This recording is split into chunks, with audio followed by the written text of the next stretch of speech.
Take a day, girl, to regroup and to relax your mind. I know your pain, girl. Trust when I say, girl, that tomorrow is gonna be alright. Breathe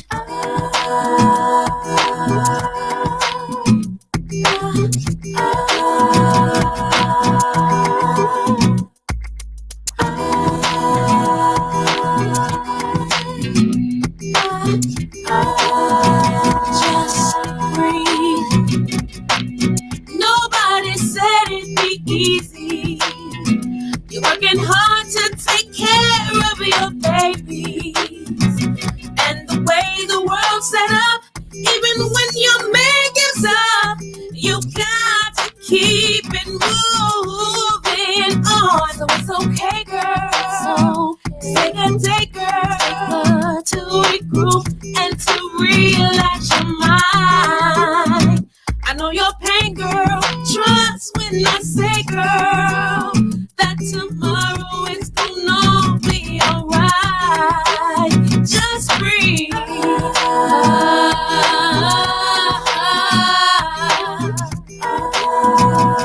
Just breathe. Just breathe. Then lay your troubles down.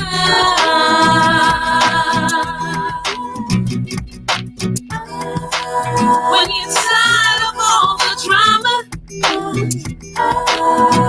makes me wanna holler, yeah. I know you're tired of stressing with the world on your shoulders. Breathe in, breathe out, let it go. I know you're tired of stressing. I know, yeah. Breathe in, breathe out, let it go. Let it go. Let it go. Let it go. Let it go. You're tired of stressing. You're on your shoulders. Breathe in, let it go. You're tired of stressing. You're on your shoulders. Breathe in, let it go. Let it go. Let it go. Let it go. Let it go. Let it go. Just breathe. Just breathe. What's up? What's up, y'all? How y'all doing? Do we hear me? Do you hear me? Do you hear me? Am I tuned in? I hope you're tuned in right now. What's up, everybody? Want to give a big shout out to blowradio.com, JPA Elevated. Yours truly, keep a smile on your face. Yes, I'm taking over for Patrice. JustPatrice. I'm taking over for a couple weeks. I might take over for about 2 or 3 weeks. She's not in trouble. She's not in jail. She's not out of town. She's doing what she needs to do for her. And that's she'll tell y'all when she come back. That's all I'm gonna say. But what am I doing here? Well, first of all, I'm taking over. It's a takeover. It's a keep a smile on your face takeover. And what am I going to be doing? Well, I'm going to be interviewing people and finding out who are they and what do they do. That's all it is. Okay. And if you want to get in, you know how to get in, right? All you do is leave your comments wherever you're looking from, whether it's Facebook, whether it's Instagram, whether it's YouTube, whatever it is, you just type it in that small little box down there, and then I come up with your comment, okay? And whatever that comment is, if it's appropriate, I'll play it. If it's not appropriate, I'm going to talk about you. That's the way it is. And anything I say do not have anything to do with JustPatrice or blowradio.com. That's my disclaimer. I'm letting you know that right now, okay? So it's all good. Got a lot of special guests on today, people that you should know. And if you don't know, you will know before you log off today. We're here between 1 and 4. Good afternoon, Lisa. How you doing? We have a packed show. So I have a lot of information to get in to you before 4 p.m. And I know some people can't stay with me the entire time. You're going to log on. You're going to log off. You're going to go in between. We're going to have some pop-ins and back and forths. But that's cool. That's what this show is about. So we're going to have a great time today. You're live with just D-Rock. not JustPatrice, but exclusively on blowradio.com. So make sure you log in with me and let me know what's going on, what's going right, what's going right, what's going wrong. You know how we do. It's all good. It's all good. Want to give a big shout out to the one and only Milwaukee Bucks. That's right, the Eastern Conference champions of the NBA. I'm getting choked up. Did y'all hear that? I just got choked up. Man, dude, we are making history. And everybody's talking about Bucks in 6. I'm not saying that. I'm saying one more win. That's all I'm saying. One more win, y'all. I was saying 2 more wins for a minute, but now I'm saying 1 more win. And I'm just so happy. Y'all don't understand. I'm a Bucks fan. I've been a Bucks fan since Sidney Moncrief. Okay. I have not turned on my team. There's a lot of people that's jumping on the bus. I don't care. Get on the bus. It's time to get on this bus to victory. And I'm talking about the championship victory that we're going to take on tomorrow, hopefully. But if not, I just need 1 more win. I want to give a shout out to everybody that's tuning in now, everybody that's really a Bucks fan. Share this right now. Share this. This is going to be a very exciting show. I'm nervous. I got butterflies in my stomach because I got a lot of people that's going to be tuning in and saying what's up. So real quick, got some comments already. What's up again to my girl Lisa. Hey Lisa, how you doing? Good afternoon to you too. Want to say what's up to Miss Robinson. Hey, how you doing? Big shout outs. Miss Robinson, please put the name of your company. And I know it's Munchies, but I want everybody else to know what's going on with y'all. What's up, Big Steve? What's up, boss? How you doing, man? The Big Blue, I see you, baby. I see you. Star Marie, what's going on? Hey, you doing? Hey, good people. How's everybody doing? And what's up, Lou Red? What's happening? Lou Red with a double D on the end. What's up with you? I'm back at you. And again, y'all, we got a packed show, man. We got a packed show. I called some people that I know and let them know that I'll be taking over. And they was like, okay, cool. I got you, D-Rock. I got you. We'll be in on you. Thank you, Miss Robinson. Thank you. Munchies, y'all, the best food in town, hands down. Real talk. I love their delivery service. They'll bring it to you in the whole 9. So again, back to my Bucks, y'all. Hey, we doing a great job.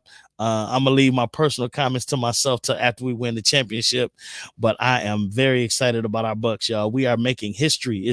And I don't know if you've been down to the Beer District or not yet, the Beer District, whatever you call it. But let me tell you something. That is something to see. White people, Black people, Mexicans, Puerto Ricans, Hmong, Chinese, whatever ethnic background, Jamaica, everybody's down there. Everybody's down there, and they're cheering for one team. They're sharing beers. They're sharing high fives. Nobody cares.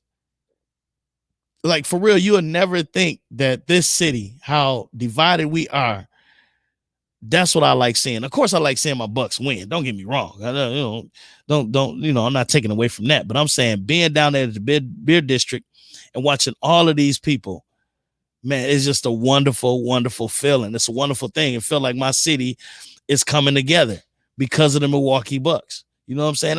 I won't get into it talking about other teams and football teams. I won't do that. I'll just stick to the Bucks of what I know. Okay. Had a challenge with a dude the other day. He going back and forth with me talking about, I bet you can't name more Bucks than me. I'm letting y'all know right now I won. I started out and told him you can start Googling names. I ain't got to Google nothing. Put down your phones. Let's go 1-on-1. Just start naming off Bucks. I started with Lee Mayberry. I'm just letting you know how I do. I started with the Lee Mayberry, the Lee Mayberry and Ty Day. I went there. I went in that era.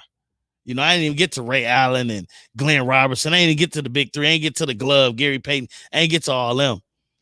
I went back. Then I started getting current. He started falling off by the wayside. I'm letting y'all know, man. I said Lou Alcindor. He said Kareem Abdul-Jabbar. He lost. Kareem Abdul-Jabbar never played for the Bucks. It was Lou Alcindor when he was with the Bucks. I'm telling you, man, I'm a Bucks fan, dog. Don't do me. So anyway, shouts out to my Bucks, man. It's all good. Again, shouts out to Munchies as well. Got a lot of things going on today, y'all. Got a lot of guests coming in. I won't say their names until I actually bring them on the screen because anything can happen. Anything can happen. You know, people got things they need to do, and some people is gonna be here. Some people are not. I'm glad you're here, okay? But I want you to do me a favor. I want you to go ahead and share this right now with anybody. Let them know that D-Rock has taken over there. I don't know where Patrice is. They don't know where Patrice is. Did I kidnap her? No, I didn't do anything wrong to her. She's on a well-deserved break. And like I said, she's taking care of herself right now. She's taking care of things. So this is sponsored by, again, blowradio.com. Yours truly, D-Rock, JPA Elevated. And we're gonna have a good time, man. I'm here. So talk to me. Find out what y'all doing. What are you happy about? A lot of people not Bucks fans. What are you happy about? What's going on with you? Want to give a big shout out real quick to something I've been working on for a while, and I'm gonna let y'all in on it. It's called the Underground Comedy Network, the Milwaukee version. Okay. The Underground Comedy Network. Yes, I know I spelled comedy with a K. Why? Because keep a smile on your face. That's it. Ain't nothing, so undercover about that. But it's the Underground Comedy Network, y'all. The Underground Comedy Network, what is it? It's a network where we can network with each other for people that really love comedy and really want to check it out on the underground scene. Okay. I got a spot that's really nice. My guy was supposed to be guest on. I guess he's not tech savvy like that. But I'm gonna talk a little bit about it. And I'm gonna let y'all know a little bit about it. But to know more, you got to log on, because I can't let everybody. It's not for everybody, if that makes sense. The Underground Comedy Network is not for everybody, but it's for anybody that love comedy. Okay. And we're the Milwaukee division. We got a Chicago division coming up, a Philly division, all the cities. We're gonna have them all. So that's the Underground Comedy Network. That's how you can get to it. Hashtag UKNMKE. Go to it, click it, and I'll add you as a member. Yes, we're looking for people that really want to get out and motivate it. Promote it, motivate it, and be a part of it. You get discount tickets. You get some shows. You get free shows. Sometimes I get invited to shows, or I get booked for shows, and then they give me tickets, right? I'm tired of giving it to people that don't come to the show. Can I keep it 100 with y'all? I give it to some people sometimes that don't come. Oh, D-Rock, I had to do. Was that last night? Oh, damn, man, my fault. Nah, no more. Family or not. I love y'all. But check it out. I'm going to start moving different, because the way I've been moving ain't been right. So I'm going to start moving different. So the Underground Comedy Network will give you an opportunity to go to comedy shows for free or at a discount rate and see comics from around the country. These are not just Milwaukee related comics. These are comics from around the country. We had my boy in the other day, man. He came through and ripped. He did like an hour and 10 minutes. He was like, D-Rock, I didn't even know I was up there that long, but it was just that good. Talking about the one and only Big Keith from Chicago, y'all. Killed it. Week before that, I had my boy come all the way from Norfolk, Virginia. He came from Norfolk by way of, where is he from? Jersey. Cool Bubba Ice was in the building, y'all.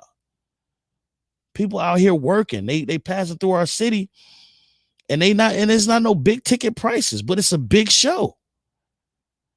Every Saturday, got my boy Marlon Hill. He does his own comedy pub. No more Saturdays with the NBA. So you can it's the perfect date night. You can come on out and check it out. I'm telling you, man, off the chain. It's not really expensive. Very, very good show. How do you get all this information? The Underground Comedy Network. That's all you do. Go to the Underground Comedy Network. You can inbox me. You can say, D-Rock, I want some free tickets. I might be able to get you some free tickets. Sometimes I get you a discount rate. Sometimes just come support for real, for real. Do that. Support for real, for real. It's crazy that I went to go purchase my tickets for Dave Chappelle. Almost sold out.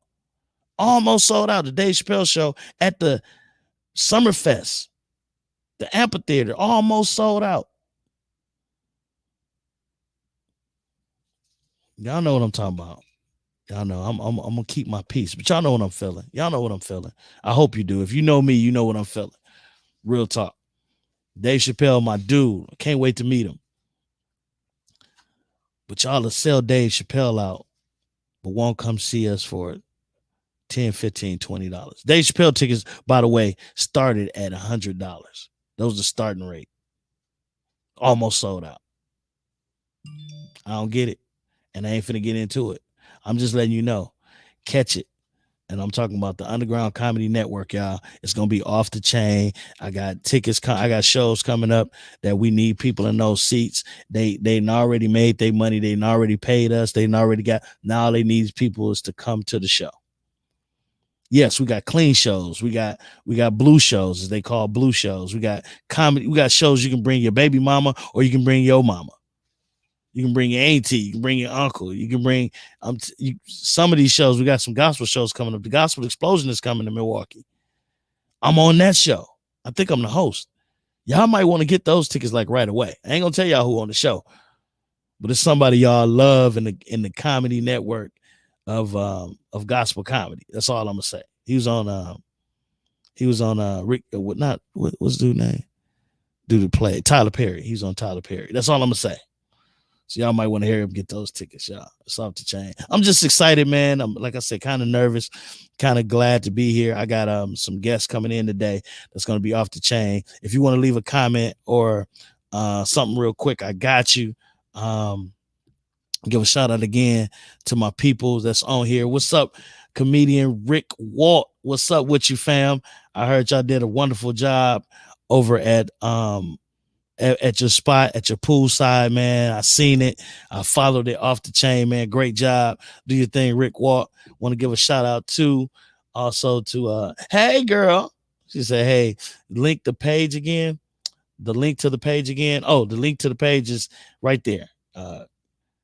UGKMKE hashtag. Okay. All right. You got that? All right. Hashtag UKNMKE. I'm letting y'all know right now. I talk too fast. Sometimes I got to slow down. Sometimes I just say stuff. I be speaking too fast, speaking from my heart. So I'm gonna slow down and try to get this right, man. But I'm gonna give a big shout out again to Patrice and Blow Radio, the whole Blow Radio family out there doing their thing. And thank you for having me on today. Let's go to real quick. I gotta give a big. We don't want to say pay bills, but I do kind of want to pay some bills real quick. I want to let y'all know something we got. Let me see. I'm working this by myself, y'all. Ain't that crazy? So bear with me. I think I'm getting it. Yep, there you go. Okay. So my girl Patrice having an appreciation show coming up real soon. Check this out. I don't even know what he be like. Calling me. Just, I got to get to know him because he be like. Calling me. Just calling me. Details will follow y'all. I'm letting y'all know right now. So it's gonna be off the chain. She's doing an appreciation show. All her appreciation shows when she do them, it's top level. This stuff off the chain. So just trust me, man. It's off the chain. It's gonna be a great thing. So what else I want to do real quick? Because my guests are starting to call in and they're starting to get in. It's all good. It's all good. Back at you, comedian Rick Walt. Back at you. Great job, sir. Just getting everything in. Oh, let me let y'all know. Patrice did another a thing for me, man. I was like, wow, I loved it. And here you go. Check it out. Shelly, let them know what it is.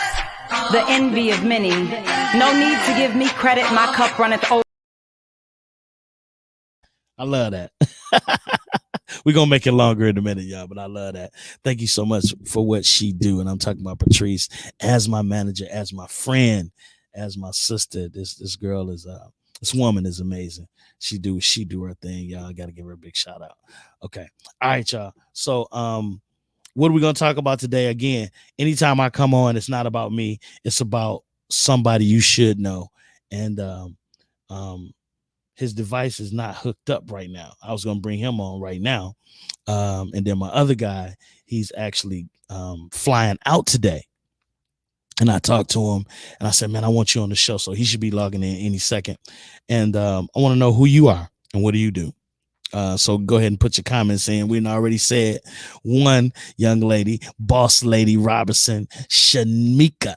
She been doing her thing with the with the Munchies, man. If you don't know about Munchies, please log in to her website. I mean, to her Facebook page, so she can actually let you know more about her and what she does. But her food is amazing. Oh my goodness, the food is good. I'm talking about everything from the chicken wings to the wraps. She got everything. She got that late night food when you need that late night food. She got you. So it's off the chain. So it's okay. Yep. So it's cool. It's cool. Oh. Yep. There you go. Yep. So like I said, we got a lot of stuff going on. My guy getting ready to log in any minute. He just texted me, so it's all good. He'll be on in a minute. What do you do? What is your company? What is your business? You should have that already. My business is comedy. Also, I've been asked to do a mentorship with a couple people, and it's crazy, man. It's crazy how life is. I remember when I was turning and doing the wrong things at the wrong time, I turned to my pastor. And back in the day, we had pastors that would come out and get you. And my pastor used to take us to Chicago and talk to us about staying out of trouble, just being men. It wasn't even about religion. It was just about being grown men and being in the right place at the right time, doing the right thing. And a couple friends of mine, they're dealing with their sons that's out here. School is out. Actually, school been out over a year. Just let you know. And they getting back into the wing of things and trying to get ready to go back to school. But some of these cats have checked out already, and they moving in the wrong direction. And they asking me, D-Rock, can you? And I'm like, okay, let me see what I can do. Besides my kids, which is my number one priority. I try to, take a couple people under my wing or guide them in the right direction. So I might be starting a mentorship, and we're going to all run it under Keep a Smile on Your Face. I'm going to run it under Keep a Smile on Your Face Entertainment, because that's what I do. I try to keep a smile on people's faces, regardless of what they're going through. And you never know what somebody's going through. Ain't that a trip? You never know what somebody else is going through. They can be smiling, but on the inside, they crying. And that's part of my pain and a part of what I'm telling you guys about. And sometimes I open up, sometimes I don't. But you have to open up to let people know that they're not alone. They're not alone. You're not by yourself. A lot of people think, oh, this just happened to me. No, almost the same situation happened to somebody else. But because ain't nobody talking about it, don't nobody want to say anything because they're embarrassed or whatever the situation is. Nah. I'm actually writing a book, trying to be an open book to let other people know that you're not by yourself. Okay, we here to uplift people. I'm tired of everybody putting each other down. Oh my goodness, we love tearing each other down, don't we? Not me, not you, but y'all know what I'm talking about. Stop tearing each other down, man. Let's start lifting each other up. What are you doing? How can I help? Even if I don't like you personally, so what? So what? Are you moving towards something positive? If you are, I want to help you out with that, whatever that is. So what do you do? Why are you here? What's your purpose? I need to know. They're going, man, Devon in the building. Look, so he's concerned. He's like, where's Patrice? I'm calling them people. The world is watching. That's right, man. I hijacked her show and the world is watching right now. Thanks, D. That's my dude. And I need some red lipstick now. We ain't doing the red lipstick, boss. We not. Really? We're going to go there? We not doing the red lipstick, boss. We just not. So it's off the chain, man. Hey, I see my guest and popped in, man. This brother's a very busy brother. So let me set up and get ready for him. And I want to thank him before I even bring him on. I want to thank him for the things that he has already done with me, for me, and having me involved. Haven't talked to the brother in a while, but that's because he's busy. I'm busy. But it's a great thing, man, that you can just call your good friends. You can call a friend up that's still busy and be like, hey, man, I need you to jump on with me real quick and talk about what you do and how you do it. So, ladies and gentlemen, without further ado, let me go here. Patrice is watching me too, y'all. So I gotta get it right. Gotta get it right. So without further ado, y'all, gonna bring up to my dude, the one and only Mr. CL Woodson, y'all. Give it up for him. What's up, CL? What's happening, man? What's happening? Thanks for having me, D. Man, thanks for taking out time, man. I know you on a flight getting ready to go to somewhere. Yeah, I'm always moving. Yeah, I'm always moving around, man. I'm sitting here at the airport now, but I had to look out, get on with you. You asked me, so I'm here, baby. Yeah, thank you, man. Thank you so much. First of all, just to let everybody know, Mr. C.L. Woodson is the writer, director, actor. I don't think he's still doing music anymore, but producing a whole nine. Just to let y'all know, Mr. C.L. Woodson been doing this thing for a while. Let the people know a couple of your credits that they might not know. I can just keep talking, but I want to let the people know. Okay, well, like you mentioned, man, I started doing music back in the early '90s. So we did 3 CDs. We did a movie soundtrack for the Hitmaker that came out. The Top Prize album. That's what I'm known best for. The Top Prize album, Playalistic Conversation. It came out in 1997. Myself and my brother Romeo. And then I moved on. After that, I wrote the movie The Hitmaker back in 1998, and it dropped nationwide in 2001. Blockbuster Hollywood Video all over the country. And then I moved from there, and I not completely moved, but from there, then I started doing stage plays in 2008. And you was a part of 2 or 3 of them back then. Yeah, back in 2008 is when I did my first play. What was it? Not Leave It at the Just Believe. I was going to say Leave It at the Altar, but that's the movie version of Just Believe. Yeah, because I turned that play into a movie. And Just Believe was the play, and then Leave It at the Altar was the movie for the same play. For sure. Yeah. So from there, man, I just been doing plays, and I did 2 books. I released a book in 2007. Entitled Platinum Bound, that was written to inspire youth to chase their dreams despite where you came from, despite the roughness you may have had it in. But look at me. I ain't never been to college in my life, man, and I done did 5 movies, 6 stage plays, 29 shows all over the country, and steady moving. So, I just released a brand new book. My brand new book from Lovers to Enemies just released on July 1st. And it's just flying off the shelves, off the trunk, off mama house, off the kitchen table, and everywhere else, man. That's a so good I'm just thing. Still moving. I'm just still trying to, just make a difference in this world, man. And you have made a difference already, bro. Give you your flowers while you're here. I'm letting you know now you are a big inspiration in my life, brother. Even though people don't say it all the time, even though I have said it a lot, I'm letting you know, brother, it's been some things that you have moved in my life that God has guided you to me, and we've done things. There's no way I would have 3 movies. 3 independent films, right, 2 stage plays, and all this other stuff. Man, he had his own clothing line, Ball and Big clothing line. Yeah, we did the clothes too, man. I forgot about that. Yeah, we did the clothes. So, man, we were doing a lot of stuff in the beginning, man. We was before our time, man. So when people be calling me the Milwaukee Tyler Perry, I'm like, well, I have been doing this for a long time. It's before Tyler Perry. Yeah, exactly. It's an honor to be mentioned with his name, but I don't want his his struggle, his hurdles for his blessings. So I'm just chasing my own dream. Whatever's for me is for me, and I just appreciate God so much for all the doors He's opened, man. And you yourself, D-Rock, come on, man. We go all the way back. You know that. All the way back, man. Listen. Hey, man, when we did the show in Indiana, man, back in I don't know what year that was. And I forgot the guy that brought us over there. What was that guy name that brought us over there? I don't have a clue, but he had the crystal curls. Yeah, he had the curls in his head, man. He came like this dude. He was wearing weave before the girls was wearing weave. Yeah, he has a long weave in his head. Man. Yeah.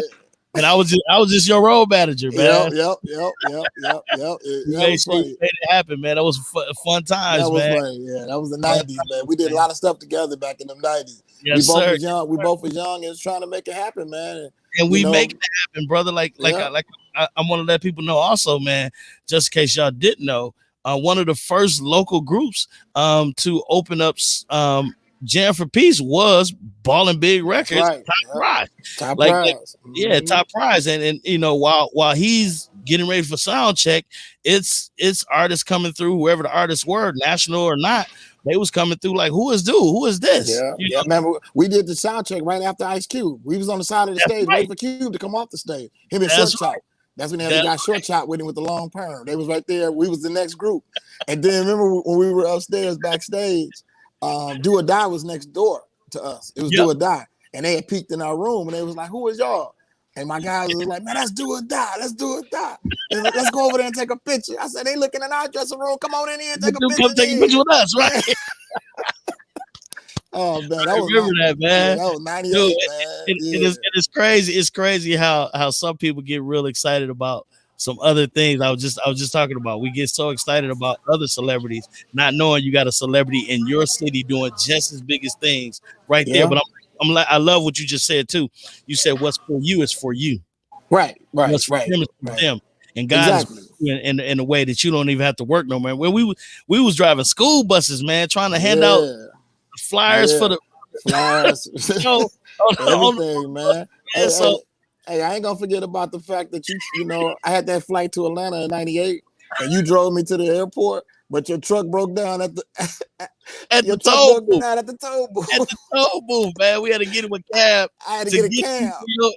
Man. I had to get a cab to O'Hare, man. You get out of here, man. Yeah, I was like, I ain't going nowhere. I ain't gonna leave you. You was like, man, get on that plane, get out of here. I was like, I'll be all right. Yeah, I was like, I ain't leaving you. Yeah, I got a cab for the toll booth. I ain't forgot none of that, man. We was grinding it, man. We really was grinding it. But I do want to ask you this, man. So a lot of people asking me, D-Rock, what's up with the movies, man? Why are you not putting them on Hulu or the other networks? Have you been in conversation with trying to get the movies that you produce or some of the stage plays you produce on these other networks that are up? Are you in negotiations now, or? Well, I got what was that? Man, I'm going blank, but I have a movie on Amazon Prime right now. Okay. Yeah, it's on Amazon Prime right now. But the stage plays, you know, it's a lot of not politics, but it's a lot of red tape involved because, you know, a lot of those songs that I didn't write, I got to get clearances for them. You know, so we got to get clearance for certain things. And like we did a song called "Give You the Praise." Remember the song "Give You the Praise" in Just Believe, you know, which was a hot record. But I took the sample, I took that Love Train sample from Confunction. Now, even though you know they're my guys, I still got to get they're my guys. I work with right. I still got to make sure my paperwork is right before I can actually get it on the networks, man. To get stuff on the networks, and and to be totally honest, man. You know, you ain't really getting them big fat checks for them networks like that anyway, to be honest with you, you know, unless you are a well-established artist, you know, but I'm not saying it won't help you because the show get you exposure. So I do want it. I'm not saying that. But some people see that as though, you know, you're going to get the big fat check because you heard such a celebrity got a big fat check. It don't work like that, you know, first of all. And I don't think like the people that's asking me is like, the people that sing 50 Stacks. yeah, hood classic. Sing the classic 50 Stacks. Some of the movies that you've done and you've been in, they don't have them on DVD anymore. I know. Like, why they ain't on Hulu or why they not on Tubu or whatever they, all these other. I know all of them. I said the producer and the writer. Once I get a chance to talk to him, which is now, I asked. So well, I'm working. We working on some things though. Don't get me wrong, man. We are working on some things because you want to be on the most available platforms as possible. So even though like you said, a lot of people don't have DVD players and DVD machines anymore. As long as they still got the red box sitting outside of Walgreens, somebody is watching the DVDs. So every time I produce something, I still have to produce a DVD. Because somebody still have DVDs, or the red box would be sitting out there. You know what I mean? So you still gotta have your product available on every stream, possible. So like right now, my last stage play, Only God Can Judge Me, that featured Dorian Wilson, which is Professor Ugly from the Parkers. It featured Ty Bridges from Different Strokes. It featured Danny Boy that's singing on the Tupac "I Ain't Mad at You" record. That right now, you can stream that right now. That's streamable right now. You can watch that play right now all over the country. It's streamable right now. And you said that's on Amazon Prime? No, that was not on Amazon Prime. That link is actually on the Facebook page of Only God Can Judge Me. You go to Only God Can Judge Me Facebook page. There's a link where you can watch that play right now all over the country. But Leave It at the Altar. That's the one.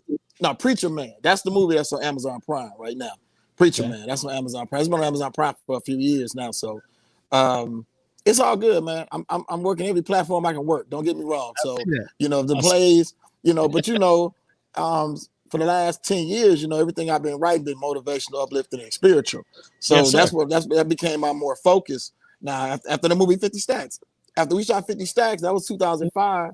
By 2007, 2008, when I did the play Just Believe, everything about my entertainment stuff just shifted, because then I realized the voice that I had, and I wanted to put more positive images out there, and more uplifting and more honor to Christ as much as I could. So that's what I've been doing now, ever since And 2008. it's always been in you, man. It ain't like you Yeah, went true. straight, or you know what I'm saying. It's always been Right. in you. We pray before every show. Yeah, We every pray show, before right. every performance. We pray Yep. before every rehearsal, before and after. I mean, Yep. even some of the big names that I've been with, Central Entertainer, always had prayer. So, I mean, even watching you and the way you move, the way you do things. Sometimes we got to go to nightclubs and promote certain things. Exactly.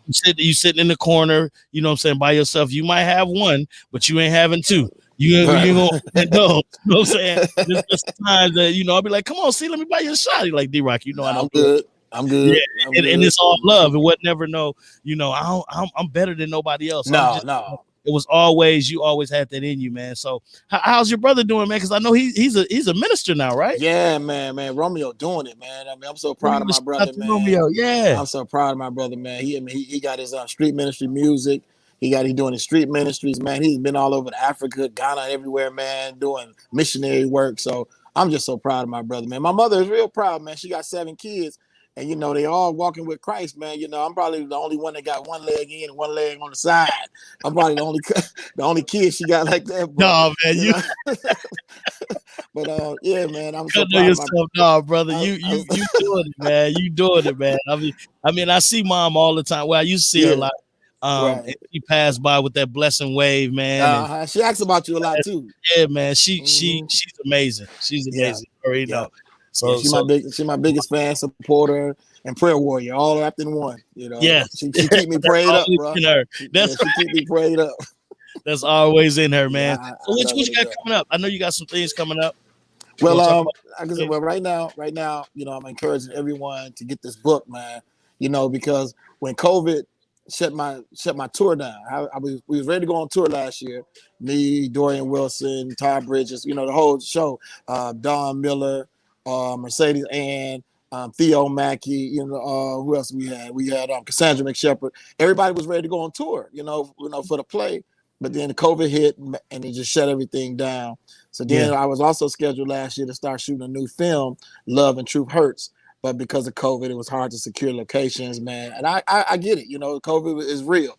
So it shut everything down, man. So during my quarantine, with COVID may have shut the productions down, but it couldn't shut down my creativity. So what I did was, man, I put a book together, but I wrote it like I was actually writing one of my films. So as you read the book, you actually seeing it in your mind, every page, man, from lovers to enemies. It is a dramatic romance novel. It's out right now. It's on Amazon Kindle. You can just punch it up if you're on Kindle and watch and read it right now. If not, it has its own Facebook page, From Lovers to Enemies. You can go there right now, click the link, it'll be shipped right to you, right to your door. I've been pushing that, man. So right now I'm on my way out of town now. I'm really out here promoting the book. And then we'll be coming back on stage. We'll be back on stage in February. We'll be back at the PAPS for our 5th, would have been consecutive year, but like I said, COVID shut us down this year. So we're going back to the PAPS. In February, we'll be back at the PAPS for, I don't know, what is this, my 9th play? I don't know. I got to figure that out. But I mean, not in no cocky way. I'm just saying. I mean, I write so many, but then we can't do them because of COVID and stuff come up. But we're going back on the 9th. February, we'll be back with another play. And then in March of next year, the tour starts. So we go on March 4th. I know we in Louisville. March 5th, we in Lexington. March 12th, we in South Haven, Mississippi. So we putting the dates together as right now as we speak. So I missed the stage, man. I like that immediate response from the audience. So we really going back on stage, man. Great. And man, I'm proud of you, brother. Keep doing what you're doing, man. You already broke a lot of barriers that people hadn't broken. And like you said, straight out of high school, man, no college, all of this. Yeah, no college. Yeah, and you know, it's crazy. It's like leaving. It's like playing basketball. You leave the NBA, you go straight to the pros. That's exactly what you did, man. Man, Yeah, believe me though, man. Trust me, man. I couldn't do none of this without God, bro. Trust I me, already man. know, Man, bro. all day, every day. My praises go to God for just giving me the fortitude to keep going. You know, because you know, D-Rock, you know, everything wasn't a hit now. Everything didn't hit. You know, we took a lot of L's too now. A lot of L's, We a took a lot of lot L's. of Yeah. L's. But you Hey, know, you got to just get back up and keep going, man. And that's what we've been doing. That's what you was doing. You know, even with the comedy, go all the way back, man. Everything didn't always hit for us, but we got to just keep persevering and keep being assertive, and that's what we did. And with God's prayers, I mean, God's help, people's prayers, our family's prayers, yep. you know. And what's for us is for us, man. You just got to just, you know, just keep going. That's right, man. I mean, like I said, brother, you keep doing your thing, man. I'm really proud of you, man. I'm praying for you when you don't think nobody else is, man. I'm still here for you, bro. Appreciate you, man. That's a lot of people that I still meet to this day, and I wouldn't have met them without Mr. C.L. Wilson III. I appreciate that. Man, I was with Lil G. Okay, yeah, my man. Yeah, he was in show in Baltimore, and I waited for him to come down on off stage, you know, all sweaty and looking crazy. And I said, "What's up, man?" He looked at me. He said, "Hey, man, you look familiar." I said, "Yeah, I should." And he started laughing. And I told him about the play. He was like, "Oh, that's right, you was the grandpa dude." I said, "Yeah." He said, "How's Mr. CL?" I said, "He's doing great, man. You know, it was cool. It was about a year or two before the pandemic. Okay. And then they had something coming out, and we talked a little bit. But like I said, I still roll with them, man. Good. You know, he did the play with That's me. What he said. In 2018, we did the show on Easter Sunday in Atlanta. He did it with us, man. Yeah. You know, and my man Gemini, you know, big Gemini for the group Men at Large. He passed away due to COVID. God, you know, rest his soul. And you know, but I still rock with Silk, man. I still rock with them. That's cool. Yeah, man. You know? I mean, you like I said, and you know what's crazy? They'll come through. And I think you kind of motivated me to do this too. What's up? It's crazy how some people be like, "Oh man, you can't go over there. That's Silk." I'm like, "Yeah, but I'm Mr. CL." like, dude, I was cracking. Like, it'd be crazy. It'd be crazy how some security, like the security trying to keep you back. But I'm like, no, dude, like this is Mr. CL. So I had to start doing that too. They'd be like, "Man, that's Dave Chappelle over there." I'm like, "Yeah, but I'm D-Rock." Yeah, so tell them here. Right. Yeah, I got a name too. I put on my pants one leg at a time. I work just as hard. Not cocky. No, just being confident in who you are and what you do. So thank you for some of that Sagittarius love, brother. Yeah. That's exactly what it is. Because even you and I done butted heads a few times about that. You're like, calm down. Calm down. I'm like, man, we doing it too. They gotta know who we are, man. We doing it, Rock. You a star. Exactly. You a star. I'm like, exactly. Hey, you be like, "Oh, nigga, you'll be over there. Oh, nigga, you supposed to be over there too. Hey, be over there too. Bring him his fruit. He supposed to have some fruit and some stuff over there. I'll be laughing man, like, dude, come on. Always that dude, man. Yeah. I want to let everybody know too. A lot of people always ask me, "Who started your career? Who started your career?" Listen, let me tell you something. My first actual manager was this brother right here. Yeah. That was my first actual manager. We sit down and we talked about a contract. We looked at the contract. I said, "Man, I ain't doing this." He's like, "Well, you got to do this." I said, "I'm not doing that. We gonna do this." And we negotiated that little contract, man. I think we did it 6 months. About 6 months. He had me busy, man. I had my first room at the comfort zone. And man, like I said, you opened up doors for me, man. You are a blessing to me. Thanks, man. And my family and my career, man. So if I haven't told you, if you haven't known, now you know, brother. And I want to make sure I get you on this live podcast and let you know that, man, and just give you your flowers while you're here, because like you said, people are not promised tomorrow. No, you never know. A lot of people. I remember that one time, cool. And then I'm gonna let you go because I know you got to get ready for your flight. Yeah, but it was crazy how our guy Jig one day. Okay. My dude, he called, "Man, what you do to CL, fam?" I'm like, "What is you talking about? Man, you was fell out, man. He ain't called." So what are you talking about? And then like not even a month later, you call me like, "D, what I do to you?" I said, "I don't know what I do to you." He was like, "Nothing. Nothing. I ain't do nothing." And then we talked for like 2 hours. Yeah, right. And we never had no beef, but everybody thought. So I really do understand. Sometimes people throw stuff out there. Let me. I'm gonna respect the fact that you doing what you're doing. Okay. I'm working. Nah, Some people we good. throw stuff out there. Some people throw stuff out there just to see and just fishing for something that's not there. Right. Yeah. You know what I'm saying? I see what you're saying. Like you've trusted me to you know, go to my crib, ring my doorbell, tell my wife, you know, you here, whatever. But you don't do that with everybody. No, people. It was a couple people like, but I never did too. It was a couple times you like, well, man, don't bring nobody with you. I'm like, hey, I got you, boss. Like, ain't no people know where you live at. Like, but it's a reason why that certain stuff happens. You don't open I love your circle, and I still do that to this day. Your circle is small, but it's strong. And you know what's right and what's wrong, and you do the right things, you make the right moves, and you a man of your word. You stick to what you say, and you do what you do. That's right. That's right, that, brother. Just keep doing that, bro. And I know you're gonna accomplish all the goals you want to accomplish. I will be talking to you in the future, man. Okay, thank you, man. And like I said, thank you so much. And like I said, we giving these shout outs to anybody real quick, man. The whole city. I mean, the whole city of Milwaukee, man. Because when I first got in, when I did the first play in 2008, we sold that show out 300 seats, man, in 2 weeks.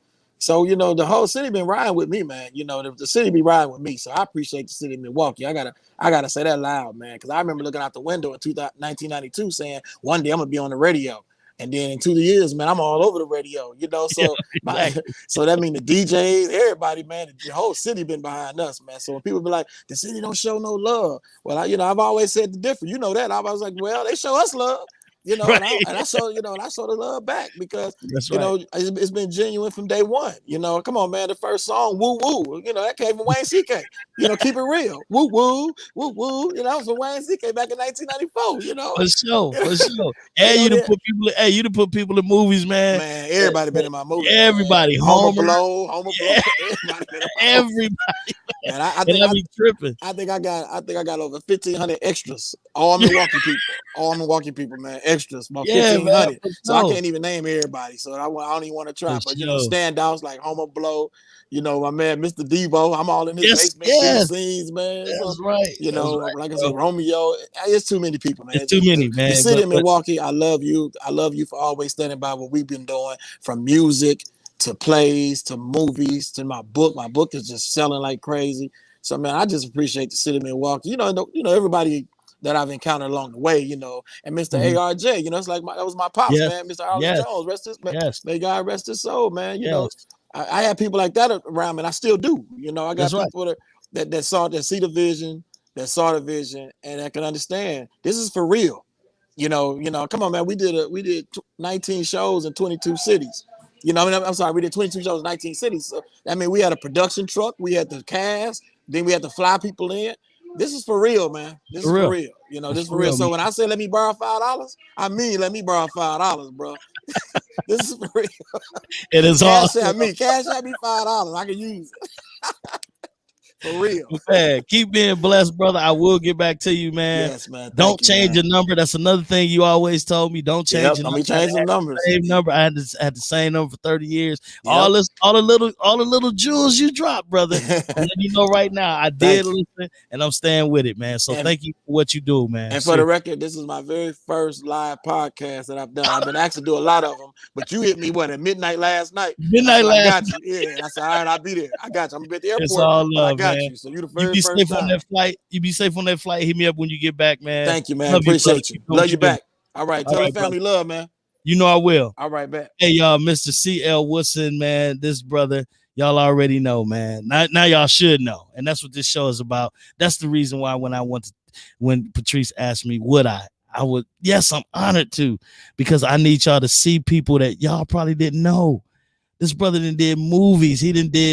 He stage plays, full-length albums, soundtrack albums, the whole nine.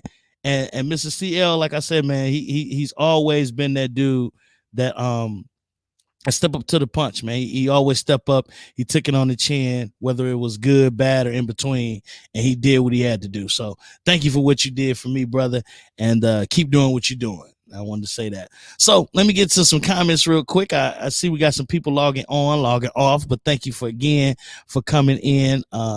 And we got Patrice. Oh, look, Patrice, oh, she tuned in. So Divine, let me let you know. See, she's not kidnapped. Okay.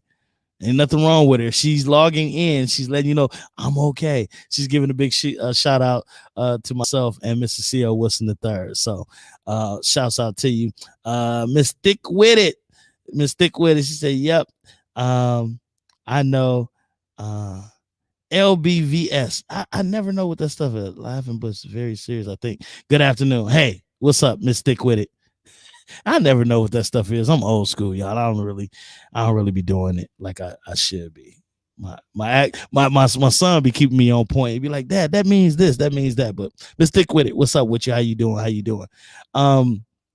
Yeah, man. I got a lot of people that will be logging in.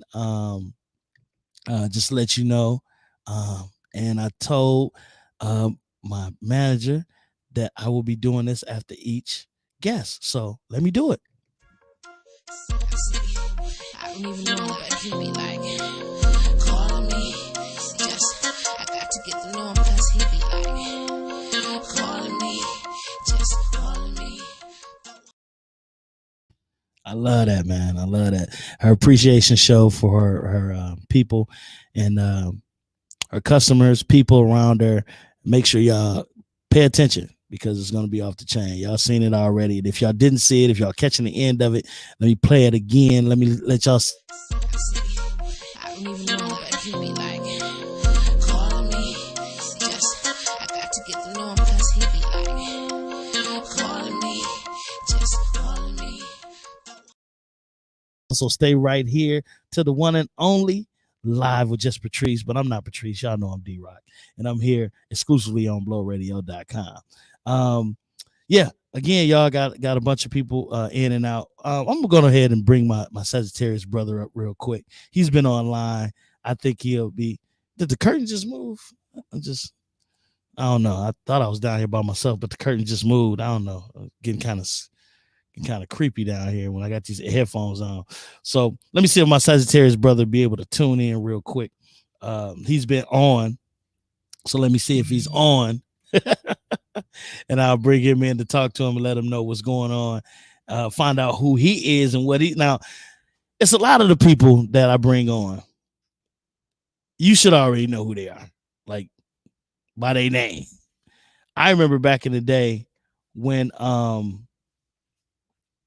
some people would hear a voice on the radio and be like, wow, who is that? What does that person look like? Like when I first realized who Wayne CK was, or when I first seen Homer for the first time. Like I was listening to him on the radio when I first seen him. I'm like, that's got to be Homer because his voice kind of fit him. Reggie Brown, Andrea Williams, that's a Reggie Brown. Or yeah, I think it's a Reggie Brown.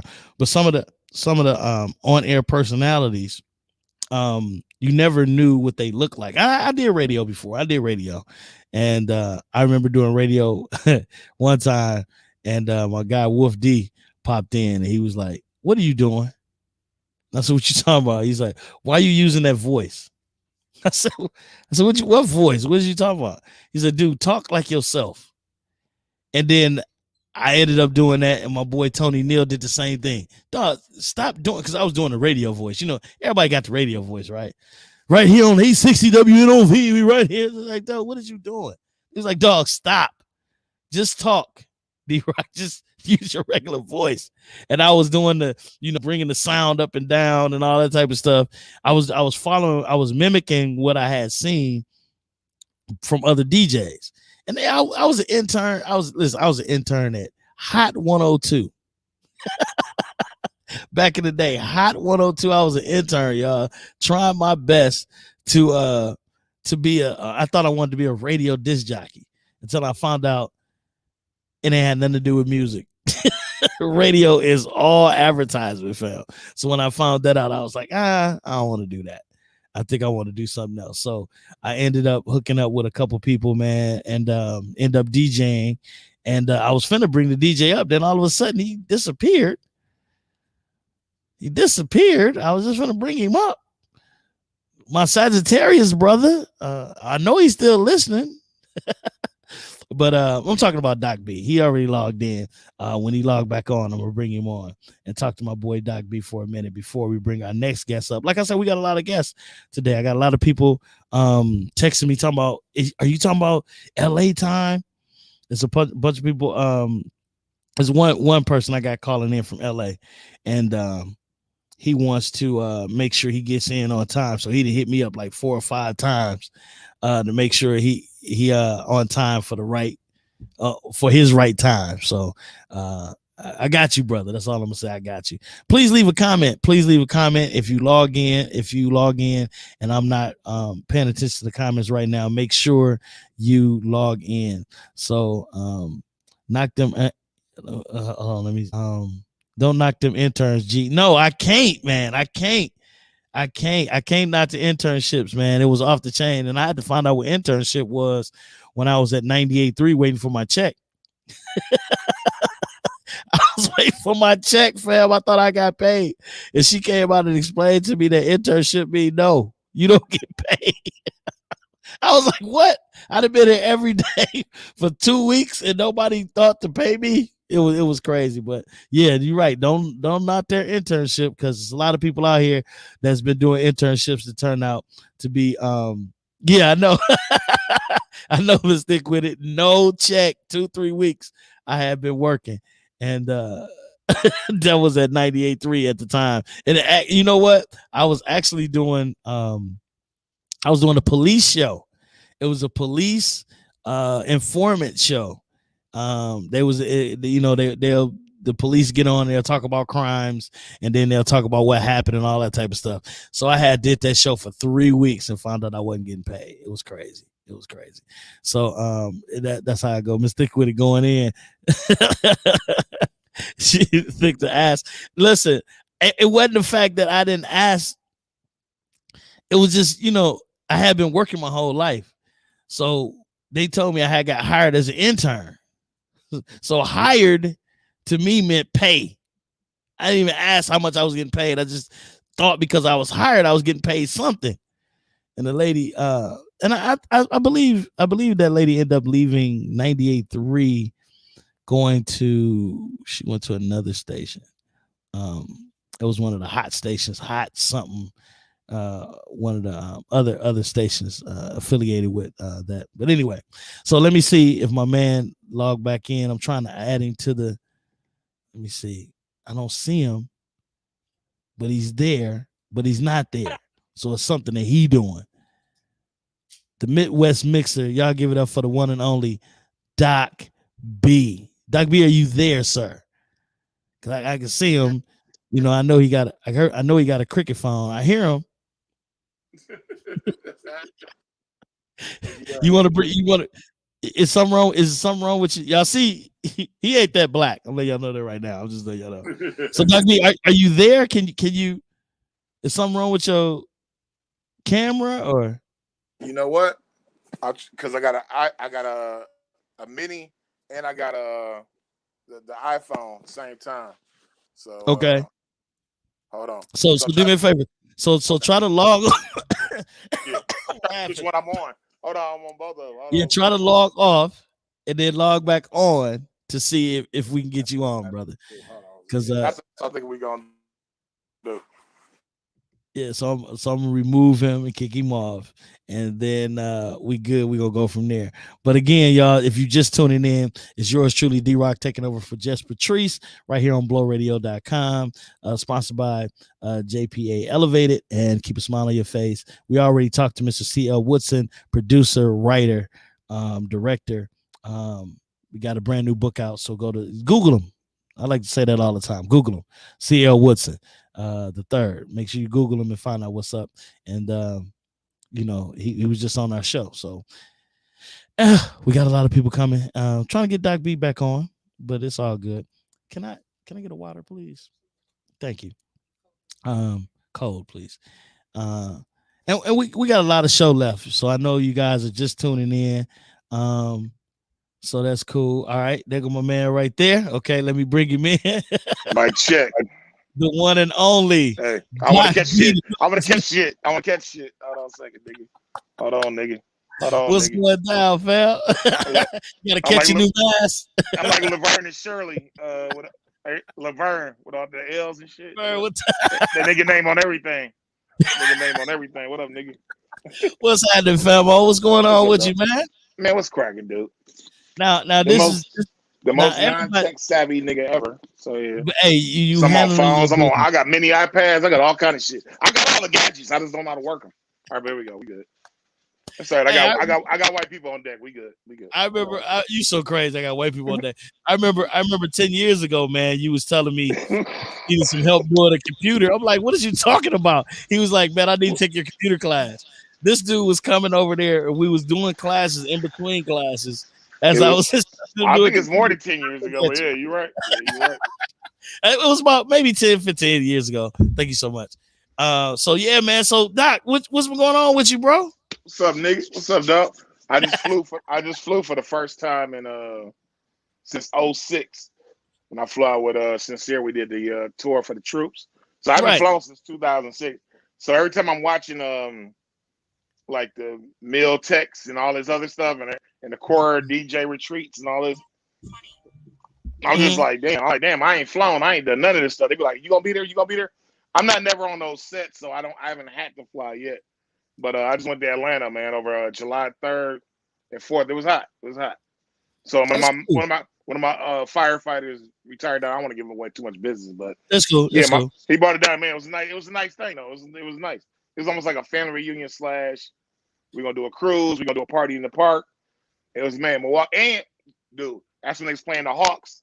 So it was beautiful. That's when Tweezy came down. Now he wasn't with us, but Tweezy came down. OG Tweezy called me from another Sagittarius, by the way. Right. Called me from the hotel. He got 2-level hotel with a spiral staircase. I'm like, all right, nigga. Can we cuss on here? I'm sorry. Yes, you can curse, my brother. It's certain people that we have on that don't curse anymore, which we get that too. But yeah, you can be yourself, brother. Be yourself. Okay. I don't have to cuss. I just want to know if I got options. You know what I'm saying? Yeah, you got options. There's no boundaries. There's no boundaries. My attitude is like it's like sex on the first date. I say I don't have to have it, but I would like. But I ain't turning it away. I would like the option. I want the option. I call it my bacon, egg, and cheese biscuit. I like it all day. When McDonald's had it all day long, I might not want it, but I might want it. I might want it at 3 in the afternoon. I might want it at 7:30. Listen, man, let me tell you something, bro.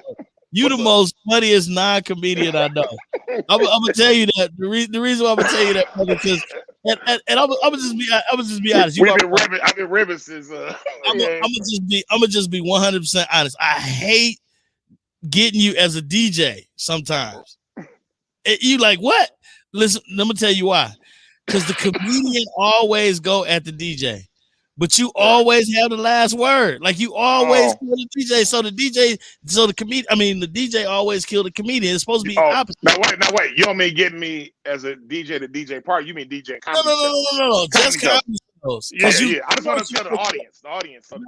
Because the comedian. I get at the fucking stage. Yeah, you're right. Comedians try to come at you and you hit them with the suck my dick. Or you ain't funny. Or you always got it is crazy. They was doing kids for free. I was like, you want to? Okay, nigga. All right. Okay, fuck you. Hey, right. I got a million of them. I got a million of them. Come on, dude. It's like all the time. But man, I want to bring you on. First of all, if people don't know who you are, they need to know who you are. Mr. Doc B himself. Been DJing how long, man? My first party. You said at my roast, I DJed Jesus is Sweet 16, but motherfucker. Why do people always remember? Yeah, nigga. You know how I go. You know how I go, motherfucker. But 81, I was in South. Hey, guessing my age is like, or how long I've been DJing is like guessing how many jelly beans in the jar. Everybody trying to figure it out. Right. So I am 55. I'm a Sagittarius. December 11th, number 1 place. 11. Yes, so you know we do it. Half man, half horse, man. And the horse. There you go. Marinate on that. We fuck you with the body and the mind. So I'm And the reason why I asked you that, man, is because look, but man, 81 Southmore Tech. 81 Southmore Tech. I DJed for $5 and I needed a ride. $5 bought me a record from Audio Vibe, okay, from Larry K. Miles, and I needed a ride because I ain't no car. So yeah. wow, And so 40 years, I guess 40 years. 21, yeah. 40 40. years and consistent. Let me let y'all know something about this brother, man. I know a lot of people that have multiple jobs, like myself. DJ Wait. 86, I started the graduate. 85, the graduate was off of what you call it, Double C's, Sonny's on Broadway at 88, and then from 95 to now, I ain't never had no other job except DJ. 95. Y'all hear that? I ain't had a 9 to 5 is since 95. and so people Right, I'm just saying, that's all I do. That's all I do. Yeah, Like so people that say, well, man, he charged too much. Y'all don't understand. This how this brother pay his bills. This how this brother pay his bills, man. This is what he does. You know what I'm saying? He DJ. D-Rock can charge you a little less because I go to work. You know what I'm saying? Well, this brother, his work is his DJ. That's what he. It's a combo. Oh, you froze up. Oh, we froze up. Hold on. Internet. Stay still.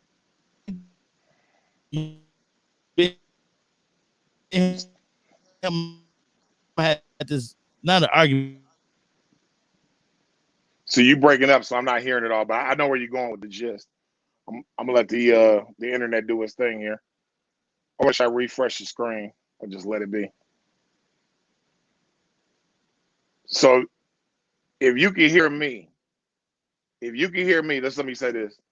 As far as whether I needed to pay the bills or not, I'll say this. Hopefully it kick in soon. If y'all can hear me. It's like this. It's levels to this. It's Bentleys.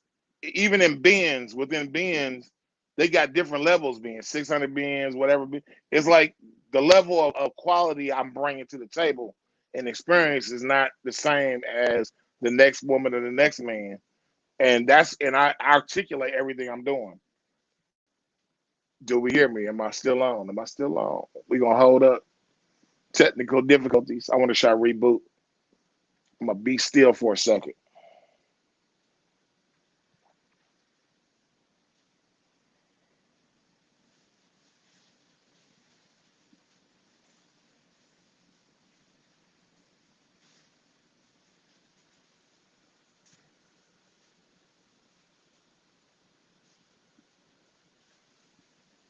In 30 seconds, I'm gonna try and reboot this whole thing.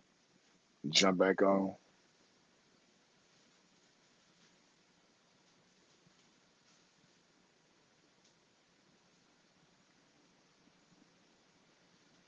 Apologize if y'all can hear me.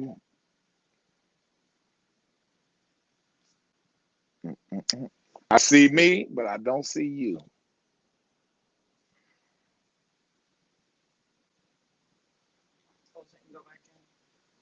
All right, we're gonna try. I'm gonna try and re-scroll. I'm gonna try and reboot this whole thing.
Let me guess, you must be a Virgo. The way you got me staring at you, going in circles. Must be a Virgo. What the hell is this shit?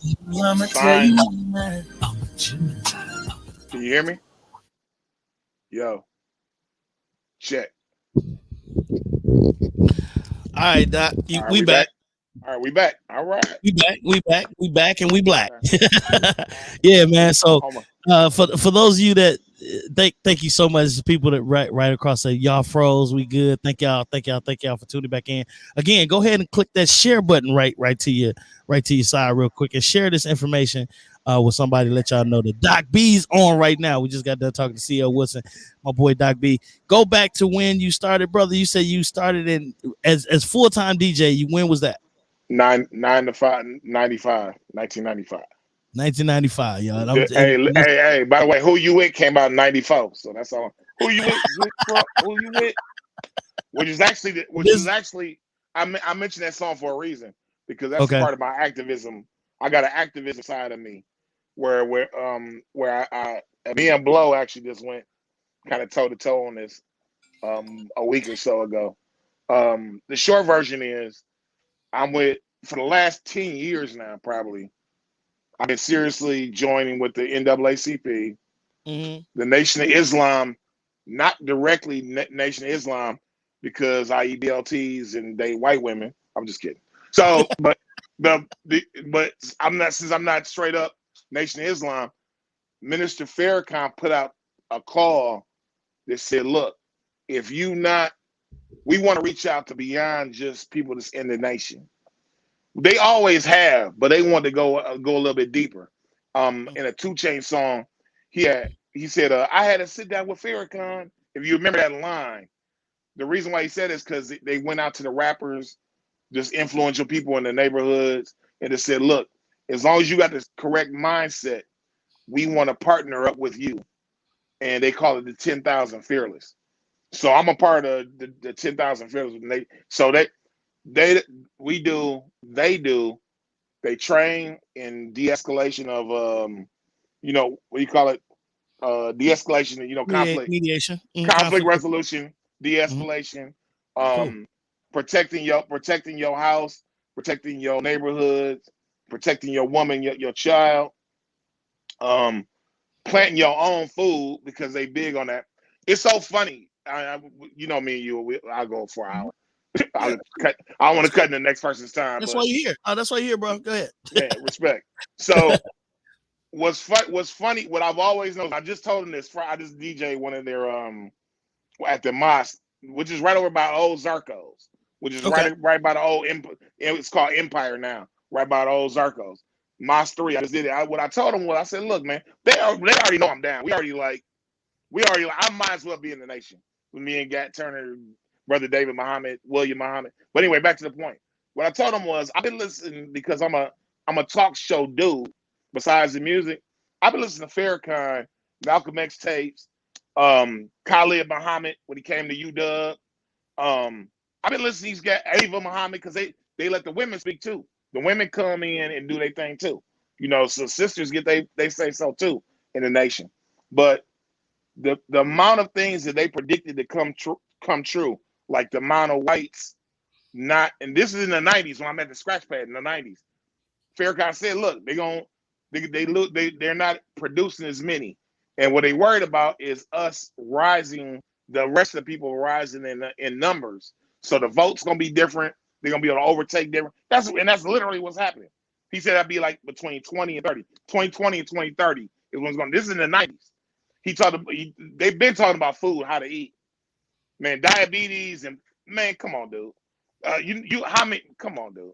That's the one thing don't nobody want to talk about. They talk about exercise, smoking, dope, liquor, but don't nobody talk about that salt and that. And till now, they doing it now a little bit, but deep down, man, they've been talking about the food, and they said we're not even trusting you to serve food. Learn how to make your own food and trade, or work within yourself. Spend your money in the black neighborhoods. That's not racist. That's what everybody else does. Jews spend with Jews. Hmong spend with Hmongs. They don't spend with us. The Hmong people that we getting our feet done by, the Chinese people that we getting our feet done buying #1 Chinese food, they're not going to Bungalow. They're not in Bungalow. So we need to spend our. I don't just mean Bungalow. I'm saying, but anyway, that's what I'm about. And so when I say who you with, it's a combination of who you with, and you can say 27, 29. Who you really with? You can do though? all that too. But I really want to know why you talking all this stuff about. I'm tired of carjacking. I'm tired of this. I'm tired of police shooting. Okay, who are you with? What organization are you with? What are you doing about the struggle to create an answer? So that's what it means. Forgive me. I run off. No. That's what it needs. That's what it's for. And it starts with the music. That's one of the reasons. Okay. Yeah. Right. That's okay. I can always wrap it back into you, man, because I'm gonna tell you this, bro. I've been watching you DJ, man. Man, listen. Okay, so you did our prom. I party with a purpose. You did our prom. I don't want to age myself now.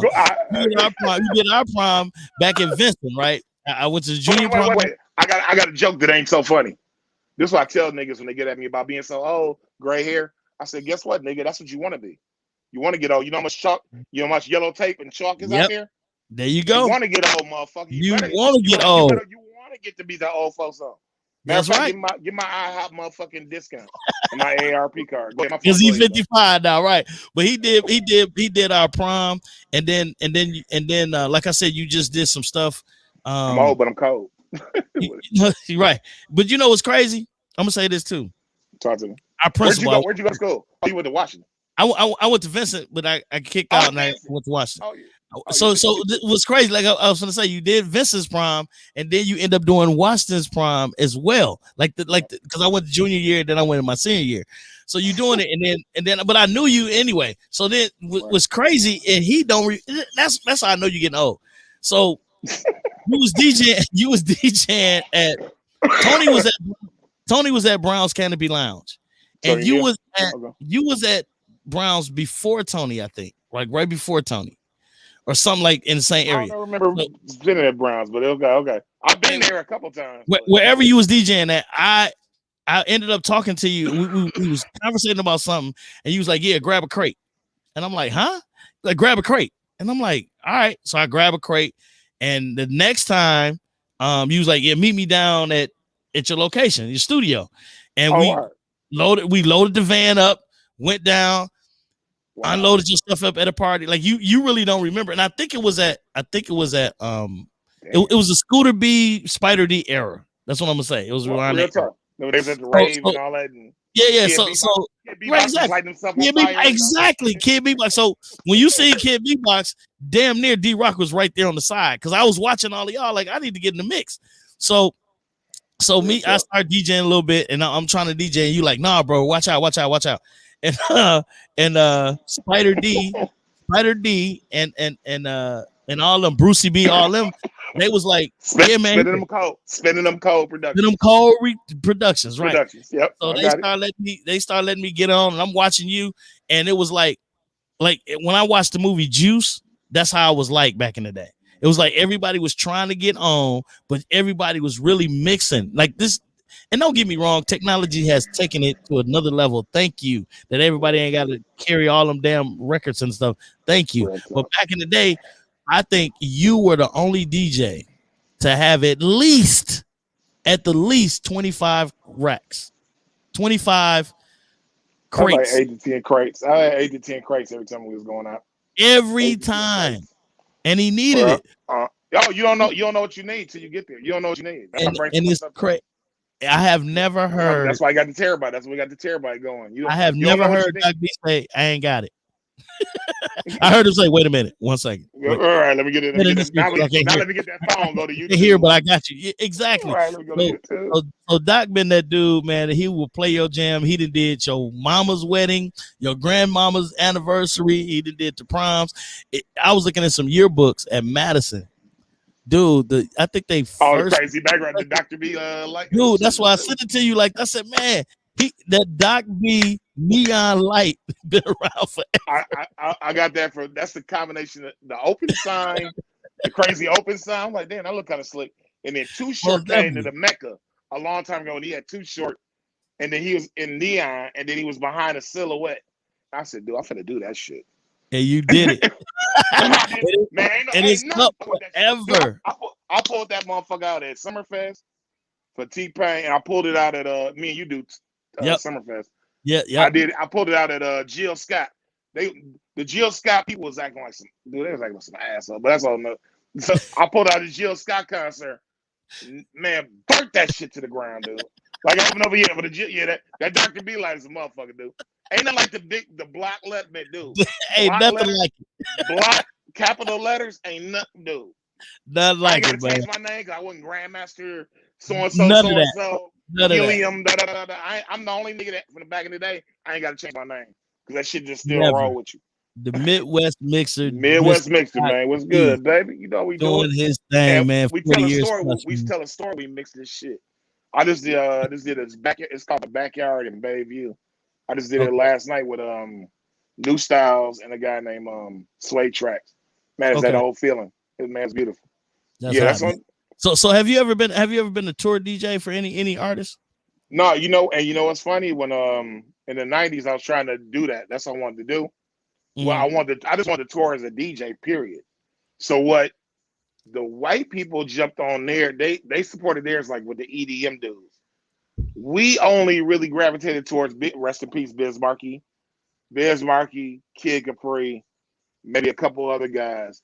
But we don't really big up our DJs. Once the rappers took over, they kind of disrespected white people with the EDM music, electronic dance music, with the Marshmello and like, even Shaq got popular. Even Shaq got popular doing it now. Shaq got popular doing it. Yeah, exactly. Mousehead, mothers they go to Summerfest and pay that bread. You know what I'm saying? It's like I ain't even jealous. I'm just like, okay, they not embracing. So anyway, what the dude told me, he said if you repeat this, because he was doing this dude named Carl Cox, and he's doing these other guys that charge like $20,000 to DJ back in the day. Now it's like $100,000 with the Chemical Brothers because they make their own music. Yeah, and it's white and it's bigger. Back to the point though, he said, look, I just seen you on the floor with Gemini and Pioneer. I seen you with Pioneer. He said, I'm gonna tell you right now. He said if you repeat it, I'm telling you lied. He said you'll kill him. He said, dude. He said you the best thing I ever seen smoking. But he said the problem with you is every time I see you, you're playing a different style music. Like you doing reggae over here, you doing house, you doing hip hop, you doing East Coast, you doing West Coast. He said when I book these DJs, they gotta be the king of this. Yep. Yeah, one genre. You the king of reggae, whatever reggaeton. You the king of this, or you're LL Cool J's DJ, cut creator. You're so and so. You're Jazzy Jeff. You're Will Smith and DJ Jazzy Jeff.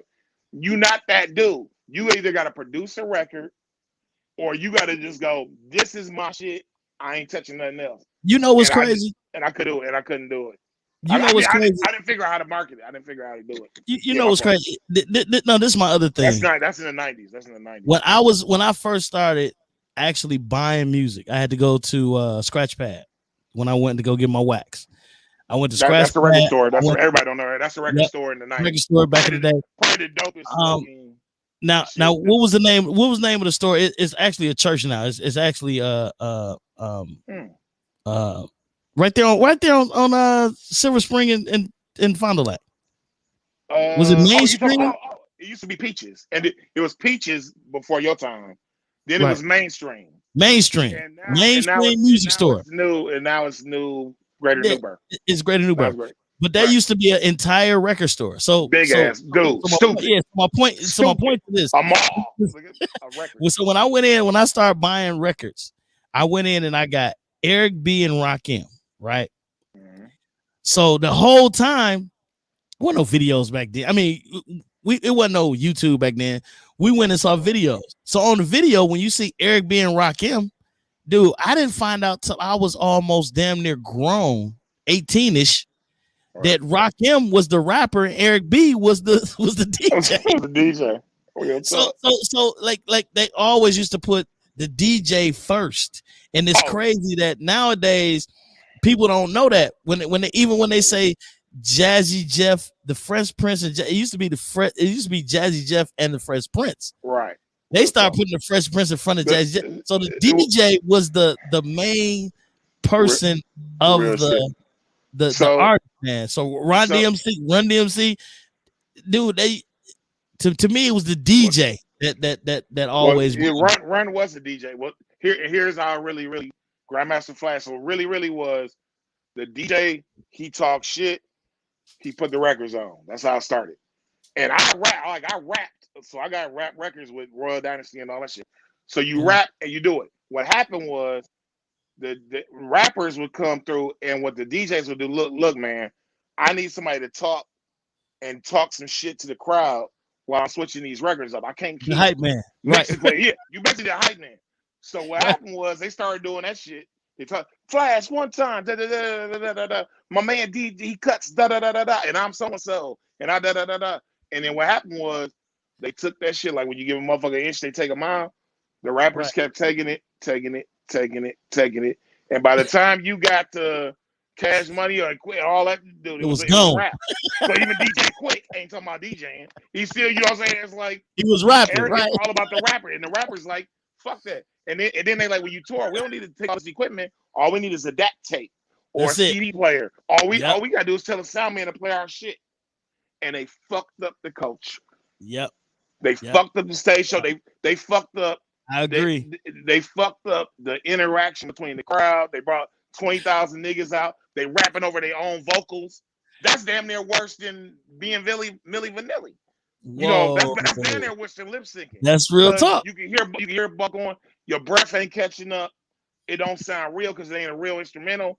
You can't switch up because you ain't got no real DJ running it. You got a sound dude or a bitch that you paying to bring along the side. So they ain't fucked hip hop all the way up, but they fucked it up. Listen, man. Let me tell y'all. Let me tell y'all a story about Doc B. Doc B is the type of he's we're not out of time. I'm here all day. Okay, cool. I live here. Okay. So what's crazy about Doc? Put me out, white man. What's crazy about Doc B is Doc B will elevate himself to be who he is always. Okay. So we get into arguments. I'm the best.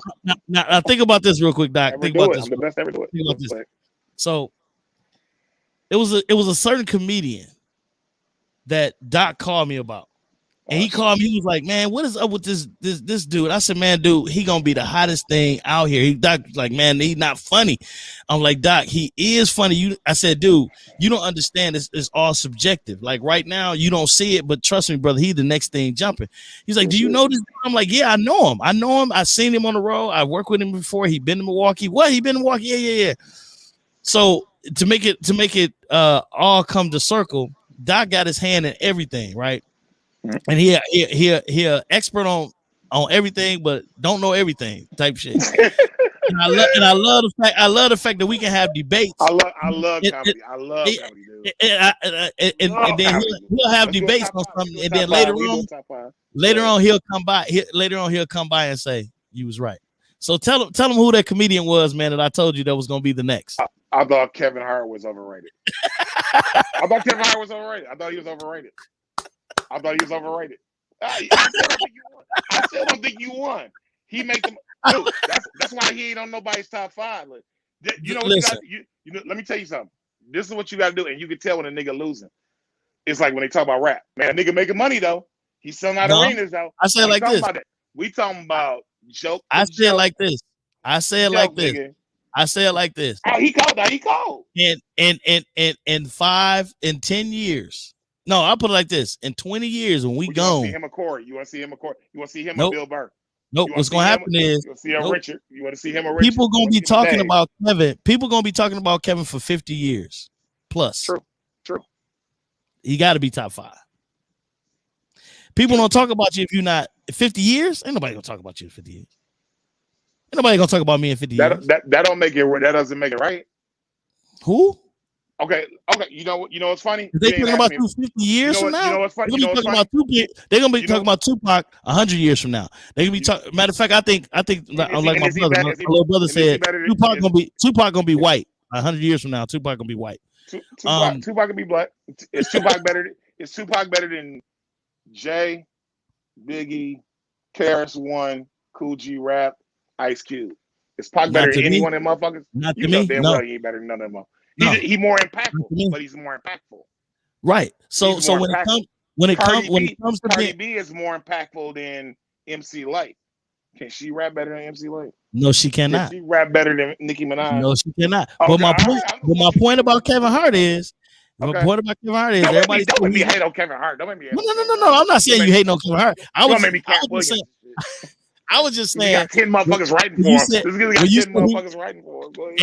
And that's crazy too. Everybody say that, but I don't believe that. Don't mean shit. Yeah, it don't mean nothing. Man, you sit down and we talk about a joke, and then I say it on stage. Don't mean you wrote it for me. I don't believe that. Richard Pryor didn't Paul Mooney get all of his credit. You have to do that. Rest in peace. Richard Pryor wasn't shit. Right.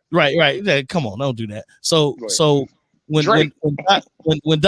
Doc sit down and talk about certain things, he passionate about it, and I'll be like, Doc, that ain't what you see. He be like, okay, whatever. And then a year from now, he'll come back like, nigga, he was right. When it comes to comedy, you call me. When it comes to music, I call Doc. So it's all good.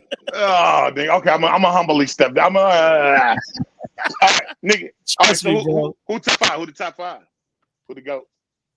Oh no, I ask you that because my top five is legendary. You can't so you can't do current of it. Right. Because I think you're scared. No. The person that's next to me, I can't put him in my top five because we're all in that group together. You know what I'm saying? Now, if you ask me who I'm with right now, that's my top five. That's my coworkers. Yeah, I can give you a top five, but there's that. Okay. Not the best funniest? No. So go ahead and give me your top five, and then we actually got one of my top five. Why you gonna do this? Show me yours, I'll show you mine. How you gonna do that? Show me yours first. Look, I actually got one of my top five. Should I say pause on that? Yeah, you should. Yeah, that was almost glitchy. But I'm gonna wait. Hold on. Let me explain this shit right here. So the reason why I'm wearing this Washington football team, formerly Redskins, right? I'm gonna keep it gangster with you. No, don't do that. The Lakers are my favorite basketball team. The Bucks are number 2. Okay. My middle name is Elgin after Elgin Baylor. I had no choice. I was there before Kareem got there. So I was there with Elmore Smith and Gail Goodrich and Jerry West. The logo of the NBA. Washington beat the Packers when I was like 6-7 years old. and I just stuck with them. They went to the Super Bowl, lost to Miami. Been with Washington ever since. And Packers first black quarterback to ever win a Super Bowl. Doug Williams. Most definitely. Washington's racist as hell. They said at first they didn't even let no black players on the team, but you can name that about a million. But a black player ended up winning the Super Bowl. And I'm gonna say this, then I'm gonna get to my next guest. You can stay on. I'll be referring back to you. No, I don't keep you off. I'm gonna refer back to you. Because one of my guests just popped in, and I got to get her in and out because she's very, very on the tight schedule. She's on tight schedule. She loves the kid. She loves it. And you know she do.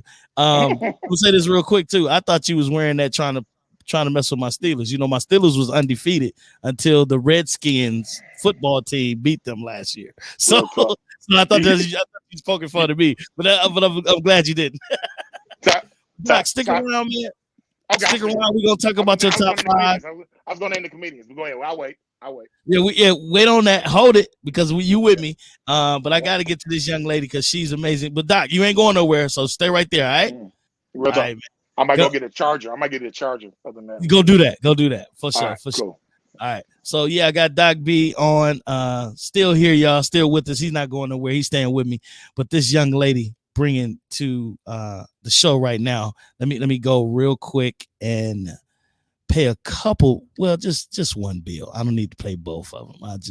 I'll pay one bill, and that's Elevated. JPA Elevated. Here you go. I don't even know if he be like calling me. Just I got to get to know him because he be like calling me.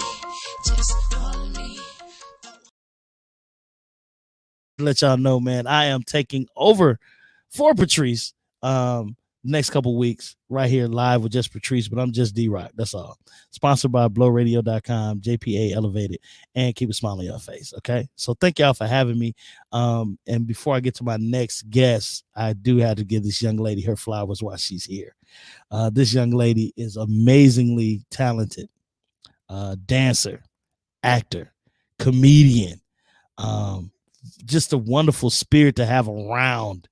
Like, seriously, this young lady has inspired me to do some things I did not know I can do. I'm bringing her on. I don't have to give her more introduction than that, because we're going to talk about her accomplishments that she's accomplished while she's on the air with me right here. Ladies and gentlemen, please give it up for the one and only Miss Chastity Washington. What's up, Chastity? What's up, Chastity? Hello. What's up, Chastity? How you Hello, doing? sir. How are you? I'm great. How are you? Hold on. I gotta remove Doc. Doc, like, what's going on? Hey, Doc. Chastity, what's up, sister? How you doing? I am good. I'm enjoying my summer. I am blessed. I am well. Yes. Well, thank you, first of all, for taking time out, because I know you got a busy schedule. Thank you so much for just for what you do. And tell people also about your podcast. You got a podcast talking about sports. I love it. Yeah. Yeah. And thank you again for joining me these last 2 weeks. We got the Washington Hour podcast on Anchor and on Spotify with myself and Anthony Washington. And so we've been, we've been getting it in. We've been getting our playoff talk on, and we do social and cultural content as well as sports. So we're just getting the wheels really, really moving, and hopefully people will start to listen and take interest. So it was a project I've been wanting to work on for a long time. So I appreciate you for joining me, you and Marlon Hill and our other guests that we've had. So thank you, sir. I appreciate you. No problem. Thank you. It's been fun. And it's been fun being right, too. Because we talked about that 2 weeks ago. We talked about a week ago, talking about what the bus going to do. And everybody thought the bus was swept. We broke that broom. I know, right? We ain't having no sweeps. We having a good time enjoying this history-making year we having. Seriously. Absolutely. And I know you're a Bucks fan. I know you love the Bucks, the whole nine. Chastity, let's go back to high school. What high school did you attend? I am an alumni of Milwaukee, Washington, on Sherman Boulevard, class of '94. Per Golder for life, forever. Per Golder for life, forever. Chastity played basketball. She was on doing everything that she's doing now. Like, seriously, just being who she is. And Chastity, when did you start? So you started doing, you was dancing your whole life, am I correct? Yeah. Just from the time I was a kid and doing performances on my porch, just on the steps, just for the traffic going by, just full out performances. No one cared, but I did it. So she did it, and it's showing up now. Seriously, because when you perform, when you put your all into what you're doing, I mean, I see a glow behind you, sister. Like, seriously, it's a lot of comedians out here, and they put everybody in categories. Let's just keep it 100.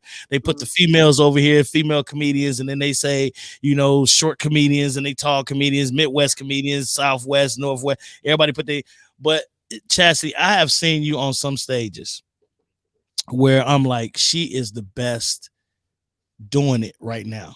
Like, your energy takes the crowd to different places. The grandmama sitting in the crowd, and when you do your impressions, the grandmama be leaning back, her chest hurting, her face is about to explode. She like, oh my God, this woman is amazing. And then you talk about certain things like yourself and your family. Where do you get all of that energy from? Where does your comedy background come from? I mean, well, for one, it's God gets the glory. He really has blessed me to allow me to, to perform in, period. But I think a lot of it stems from, I'm an only child, and I spent a lot of time in my room. You just entertaining myself and playing and stuff and working with stuff and listening to stuff and watching stuff. And so that, you know, it was like my outlet, you know what I mean? Like, and I would, you know, watch everything. I'd watch all the videos and watch all the Michael Jackson and the Janet and this everything, you know, from when we were growing up, and then do it. I could watch it and do it, and so it was like my outlet. It was you know, it's therapeutic. I was just love to dance, high energy. Even when I was a kid, I probably had ADHD. Probably they didn't, you know, they didn't diagnose test you. you. I probably had. Probably, you know, was probably dealing with some hyperactivity, but I was, you know, really high strung and always moving and always whatever. And so that was the catalyst for, you know, me performing. And I really started probably when I was 12 or 13 years old, start performing at schools and different places. And so it's just what's coming out of my heart, man. It's just, you know, God has gifted me to do it. And so I want to, you know, I don't shortchange that, you know, in all that you do it in excellence. And so that's what it is for me, is that I'm gonna give my all every single time, because he's blessed me to give me a chance to do it. So I'm gonna give everything I got, you know. And I mean, everything you do, your professionalism is something that I picked up by watching what you do. You know, you eat at a certain time, right before she go on stage, or right after she get off stage, or certain things she do. She meditate, we pray. But then Chastity do her own little meditate. I like, she don't know I'll be watching her. I'll be watching her, like right when somebody get ready to introduce her, she'll take a moment. And I don't know if it's a just to get inside of who she is, or that meditation with God, that personal connection that she got. But when you go up on that stage, woman, I'm talking, and it's crazy. Some people, and I'm learning this in comedy, some people get mad when you don't do certain things. They be like, "Oh, you didn't do Yeah. What's the older lady that you do? The poet. Oh, Maya Angelou. She just, yeah." So it be sometimes Chastity, like sometimes she'll improv, or she'll play with the audience. She's having fun with the audience, or her comedy will take her somewhere else, and she'll talk about her parents a little bit more, or her grandparents a little bit more, and she don't do Maya Angelou. I remember one time you came off stage and the lady was like, get her back up there. She got to do Maya Angelou. She got to do. She got to do Cicely Tyson. If she don't do Cicely, I want my money. I'm like, lady, let's be back next week. But when you do these people, you imitate some people that a lot of people don't do, and it's original. It comes from, like you said, you watching the people watching TV or watching Maya Angelou or watching this stuff. And then you take your story and you wrap it around people to make them seem like they right in there with it. And I just thank you for doing that. You just so talented. Like seriously, I see women get up there and excuse my French, but they got dick jokes. Everybody got dick jokes and nada. Chastity's not that type of comedian. She's always been original. What makes you be different? Let me ask you that. What makes you be different? You know, I think it's for one, I think, you know, it's really about what's coming out of my heart, what's coming out of my deep within my heart and my soul. And then I mean, early in my career, I did, you know, some of those things here and there, you know what I mean? And I remember Leslie Jones. Gosh, this was many years ago, maybe 2002, 2003. And Marlon Hill, they pulled me to the side one night and they said to me, and she said to me, and it meant a lot, because Leslie is one of the funniest women I've ever seen ever. And so that was a blessing to get to work with her. But she told me in so many words, she was like, "Bitch, you ain't gotta say none of that shit. You ain't gotta say none of that. Bitch, you know." And so it was a testament to, and then I also learned that's easy. Like for me, I wanted to challenge myself. I wanted to go further, you know, like, what do I want to say? You know what I mean? Like I wanted it to be, well, this is the norm, but what do I want to say? If that makes sense. Yes. And I knew what was acceptable. I knew what was hitting for folks, and you know, but I wanted it to. For me, it's about the authenticity of it. It's not about what everybody else is doing, because I have to stay true to what is God leading me to do, right? And yeah, so it was always, and you know, like I want to, this is what's on my heart, this is, you know, let me get this out, you know.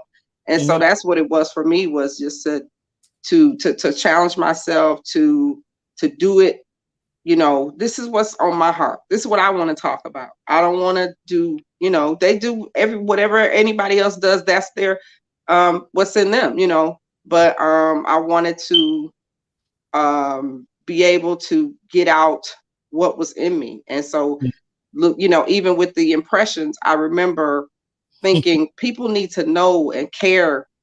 And I wanted to give homage to Maya Angelou. I wanted to give homage to Cicely Tyson. I wanted to give homage to Whoopi Goldberg, who was one of my influences. And so I was like, I remember working.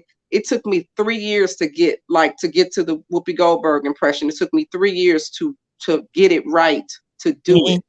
And so so that's, for me, that's what it, you know, what it is. I, you know, is what was coming up out of me, and I wanted to have a picture of, this is how I think and how I feel. You know what I mean? So yeah. I want to keep saying I thank you for being so original, because you get these comedians up there and they do, you know, like, oh, she familiar. That sound familiar. That sound familiar. You stand in the class of your own. I don't care. I don't care where I'm at. I bring your name up. You get so much respect on the road, and it's crazy. It's crazy that somebody will say something. I'll be like, yeah, that's my sister. You know Chastity? Yeah, I know Chastity. I've been trying to call her. I'll be like, let me see what number. Hey, I'll be like, let me see what number you got. And I say, oh, number, like, you ain't trying to call Chastity. Because and I ain't gonna give you a number. I'll let her know you're looking for her. But nah. Because you're just that sister. You're just that young lady. And we talk about comedy a lot, but you also get into your personal life sometimes. And you did a stage play a while ago. And I know you said you coming back out with it again, the one moment play. Chastity, I came there and I watched you and I cried in the audience. And that was the first time I seen you on that different scale. You are a true actress, an actor. And I a lot of people say actress because it's female. You're an actor. And I can't wait to see you on that big screen. When's the next time you're doing that play, or is that in your future goals soon? Yeah, I am working on we along with Miss Teresa and Miss Michelle with Mixed Sound, and we produced the show in June. We put it up in June and had it live on YouTube. And I've been working this show for about 16 years, and thank you. You came and hosted it for me back in 2011. You and Marlon and Aunt Washington, and thank y'all, because that was that's where I wanted to get the show to. You know what I mean? And so I've been working this thing for 16, 17 years now. And so we finally got it shot. So we shot it. We did it live. We ran it on YouTube.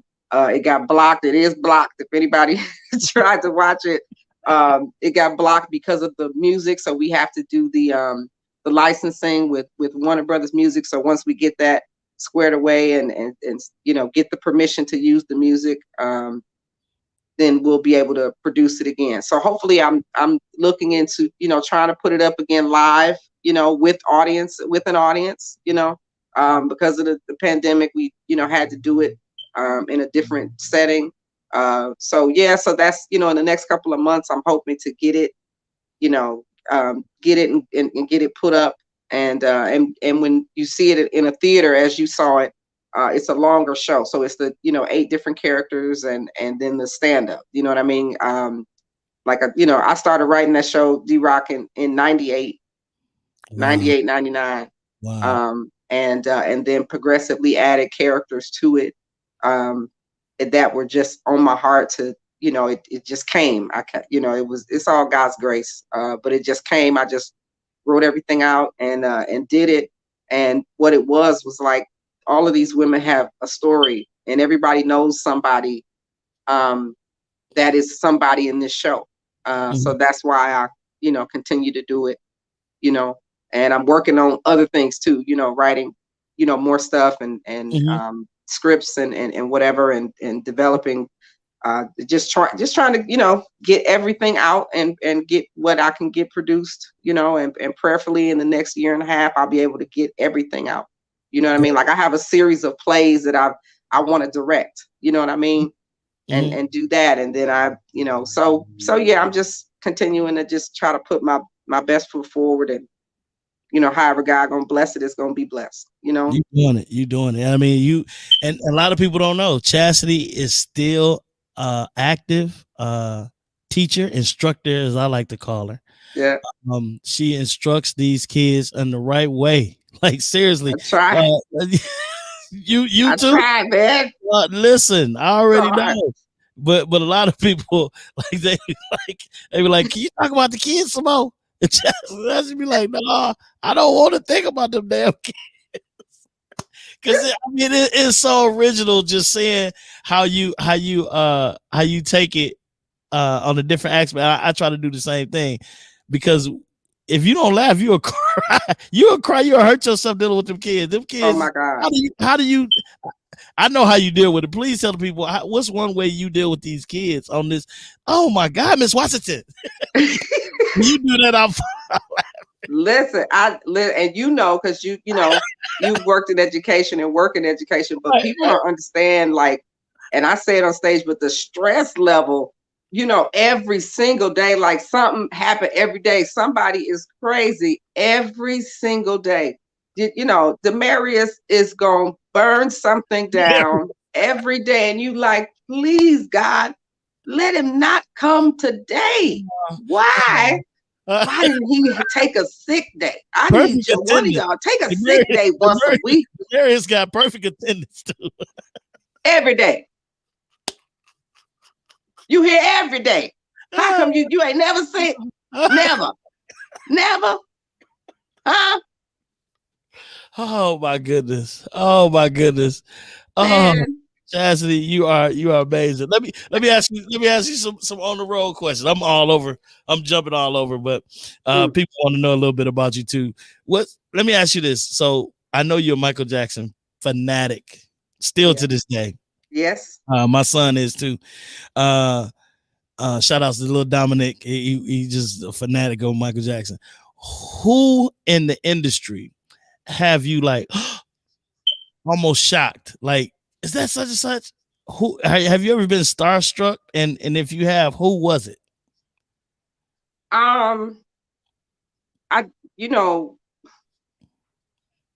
Because you've seen everybody. Like, I've met a lot of people. Been in the room with a lot of people. Like, wow, oh my God. I've had a few instances. I was okay. So one instance, I have a couple stories, 2 stories. The first one is I was at the ABFF, the HBO Comedy Wings competition in 2015 in New York, and I was blessed to win, and then I got to go to the awards ceremony. So this is, you got to do the whole thing, the red carpet thing, and interest and stuff, and press, and it was awesome, and it was an amazing experience. And I'm standing in the lobby, D-Rock, and Jennifer Lewis comes through.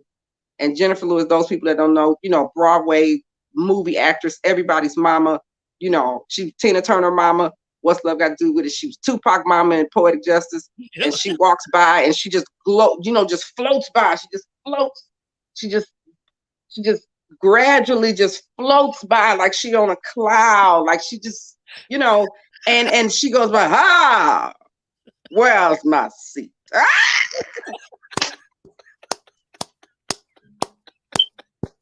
I was like, oh my God. So she and I ended up in the seat, and it just show you because the Bible always come up true. And they told me where to sit. Like I was gonna go sit in the back, right? Right. And they were like, no, you're gonna sit right here. And I was like, and it reminded me of a scripture. It was like, God, let them tell you where to sit. And and I sat there, and so she was on one side, and then Tracy Ellis Ross is sitting on the other side of me. So I'm like, I can't believe God. And I'm sitting there like, God, I can't believe I'm here. And then she glides in, she comes in, right? She full Diana Ross energy. Full, do you know where you're going to?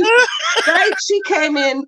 Oh, I was like, oh my God, I can't believe, What? And I'm holding my composure. That was a great moment and was like, wow.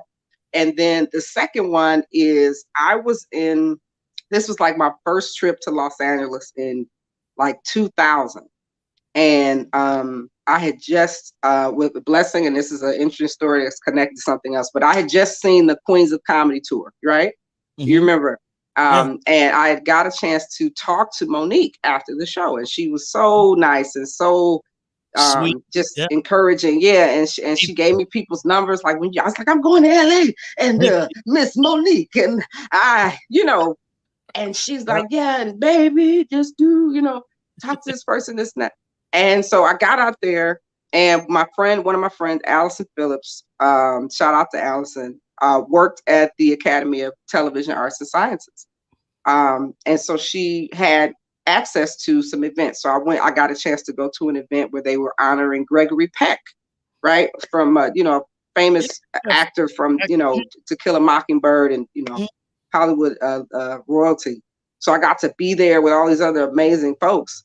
And right after, we go to the premiere of The Nutty Professor, The Clumps, the second one. And of course, I'm freaking out because I'm like, this is two of my favorite people, Eddie Murphy and Janet Jackson, in the same place. I cannot believe this. So I'm there freaking out, just freaking out. And I'm watching people go by. First, Tito Jackson walked past me. I said, is that bowler hat Tito? Is that Tito? Jesus. Right. So that was that. And then everybody's going by and I'm taking pictures. I'm amazed. And then I see who and his wife gave me a dirty look, and please forgive me, Miss Jam, but Jimmy Jam and Terry Lewis go by. And I have loved Jimmy Jam forever for many, many years, right? Since Purple Rain, since before Purple Rain, since Cool, since oh, play that keyboard. Right? I'm standing. He was like, "Hey, how you doing?" Hey, Jimmy Jam, I love you. His wife was like, "Back up, bitch." And I said, "No, ma'am. It's Jimmy Jam." And so yeah, that and then just amazing. Even shout out to Damon Williams for getting a chance to do the Tom Joyner Fantastic Voyage in 2017. There's 15 stories from there that we don't even have time for me to tell. For me to even see Frankie Beverly in a white hat in the lobby, like, hey. And I was like, you still living? And you mentioned there's a time. You mentioned somebody that we both in our lives. Okay, I'm sorry. Okay. You mentioned somebody that we both love. This dude, Damon, opens so many doors for so many people. And it's crazy. He told me, okay, y'all know about 2 years ago, I was asked to come to the cruise, and I didn't know it was a competition. Yeah. Damon called me and said, "Yeah, man, I'm gonna be there. It's gonna be great, man." He just started naming off some people, and I get there, and I don't know if I called you first, Chassie. I forgot whether we talked before or after, because I didn't believe it was real. I had been going through something. I just went through a house fire and a divorce. Right. Yeah, and I was like, nah, somebody playing with me. Somebody ain't being called to no cruise for nah. So I get there. Chastity is doing a whole boat. I'm talking about, this event. They had her doing this event, this event, that event. She had her own almost own security. Like I know her. Like I know her though.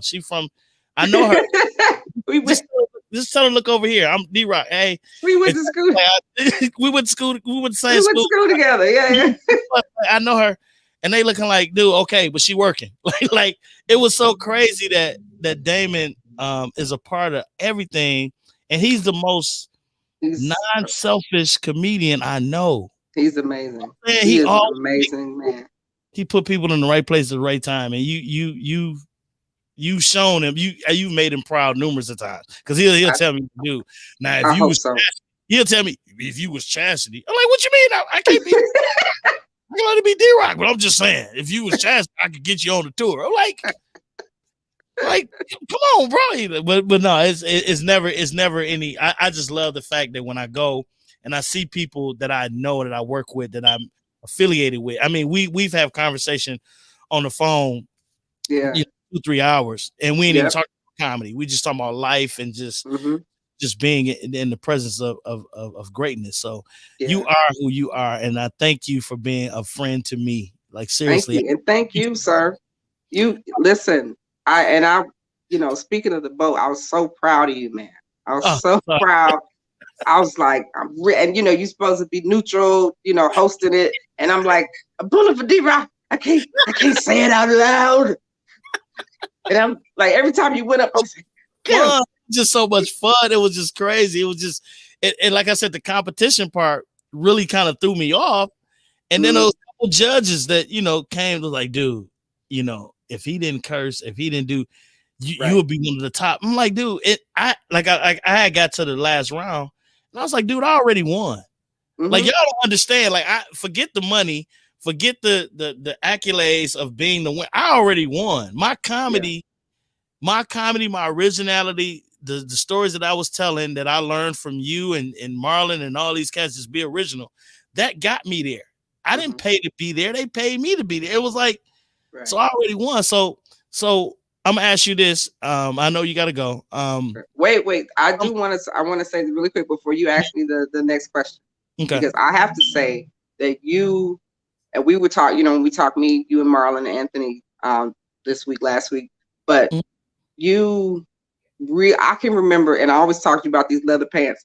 You with these, listen, when I first started doing stand-up, you guys, and I mean, when I tell you the first time I saw you, I'm telling you, we was at Mr. Park's place. It's this hole in the wall. They had male strippers, and you were amazing. I'm talking about it was easy. You came in full. You had like a Donny Hathaway apple hat, leather pants, and you boots. You was killing it. Ooh, New Jack City. You couldn't tell you no. Ooh. And you were so funny and so effortless. And you had your own show at the time. You were doing the show on the local cable, the Matter. You had your own sketch show. Like it was, you have always been somewhat, for real. I have always looked up to you. I have always been like, this guy is awesome. You can do any crowd, anywhere. It's effortless. It's easy. Just your likability, your speed, your timing, your pacing, your relatability, your ability to connect with. This is what people are feeling or doing. I don't even remember all the things over the years. There's been so many, material topics and bits and jokes and stuff, but you have such a knack, and it's easy. You can go off the hip. You can run the bits. It's just, you got one-liners. You got, so it's just, I've always just watched you just like, he is so damn good. He is so damn funny. I'm a fan of you too. I'm sitting, now you making me kind of, I'm trying to be a man now. You gonna push it's true, man. But no, but true, man. Getting that from you is better than getting it from anybody. Like seriously. And hearing you say certain stuff, like I'm a comedian's comedian, which I watch you guys and I'm like, man, that was just amazing. Like, why these people ain't standing up? Why these people ain't throwing roses on the stage? Why? Like, what's going on? I mean, it just gets to the point where you just like, wow. So, Chaz, let me ask you, my other guest has just tuned, he just popped in. But first of all, thank you. And please let the people know, where can they see you at next? Where can they follow you? How can they follow you? How can they make sure they support Chastity Washington and what she do? Well, they can follow me on Facebook, Chastity Washington 37, Instagram, Chastity_Washington. Remember to spell it CHASTITY, small titty at the end, _Washington.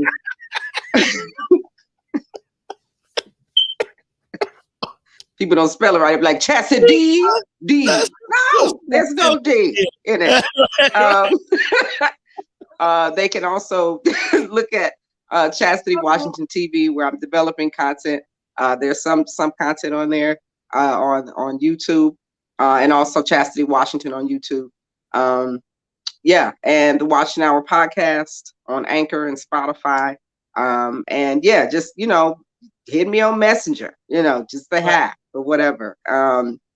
Yeah, the next couple of performances, I have quite a few things happening in Chicago. I'll be at Zany's, August 8th. Ooh, 7th? Okay.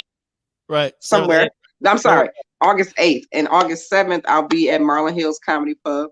The next week and a half or so, this Saturday, I'll actually be in Brillen, Wisconsin, and I'll have that posted on my Facebook and my Instagram. I'll be in Brillen, Wisconsin, for a show up there.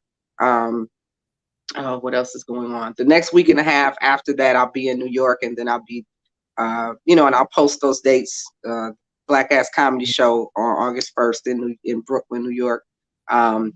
So yeah, so that's it for right now. Locally, people can come Marlin Hills Comedy Pub, August 7th at 7 p.m. I'll be at the Laughing Tap, Milwaukee, which is the comedy club here over on South 5th Street for all women's storytelling. I believe that's August 27th, Thursday. It's a Thursday. So yeah, so that's what I have, and I'll post everything regularly on my Instagram and my Facebook. So hey, follow Chastity Washington if you want to laugh. If you want a good laugh, make sure you get out and check out Chastity Washington. If she's on the card, trust me, it's going to be a great and funny show. Chastity, the Greek show, Chicago Greek show. I'm sorry, at Riddle's Comedy Club, Labor Day weekend. So September 5th, that's Sunday. At Riddle's Comedy Club, the Greek comedy show. They have representatives from all the Greek letter organizations. So yes, that's also posted. Sorry about that. Go ahead. I'm sorry. No, it's all good. It's all good. Thank you so much. I will be getting you back on soon. We got to do a longer than this. Patrice Green. Where's Patrice Green? Oh, now, but she around. When I told her I was having you on the show, she got so excited. So tell her hello for me, and tell her I love her. I love her so much. She is so awesome, man. Done deal. Thank you so much, Chastity. I'll talk to you later, sweetie. Thank you. Y'all have a good one. All right, thank you. All right, y'all. It's again right here on blowradio.com. It's your boy D-Rock, y'all. I already had a great show. Y'all already know it. Y'all have heard it. Y'all have seen it. We had C.O. Woodson talk to my boy Doc B, my Sagittarius brother. Talk to my sister Chastity Washington just a second ago. But now this brother right here, I am a fan of this brother. Been on Def Jam.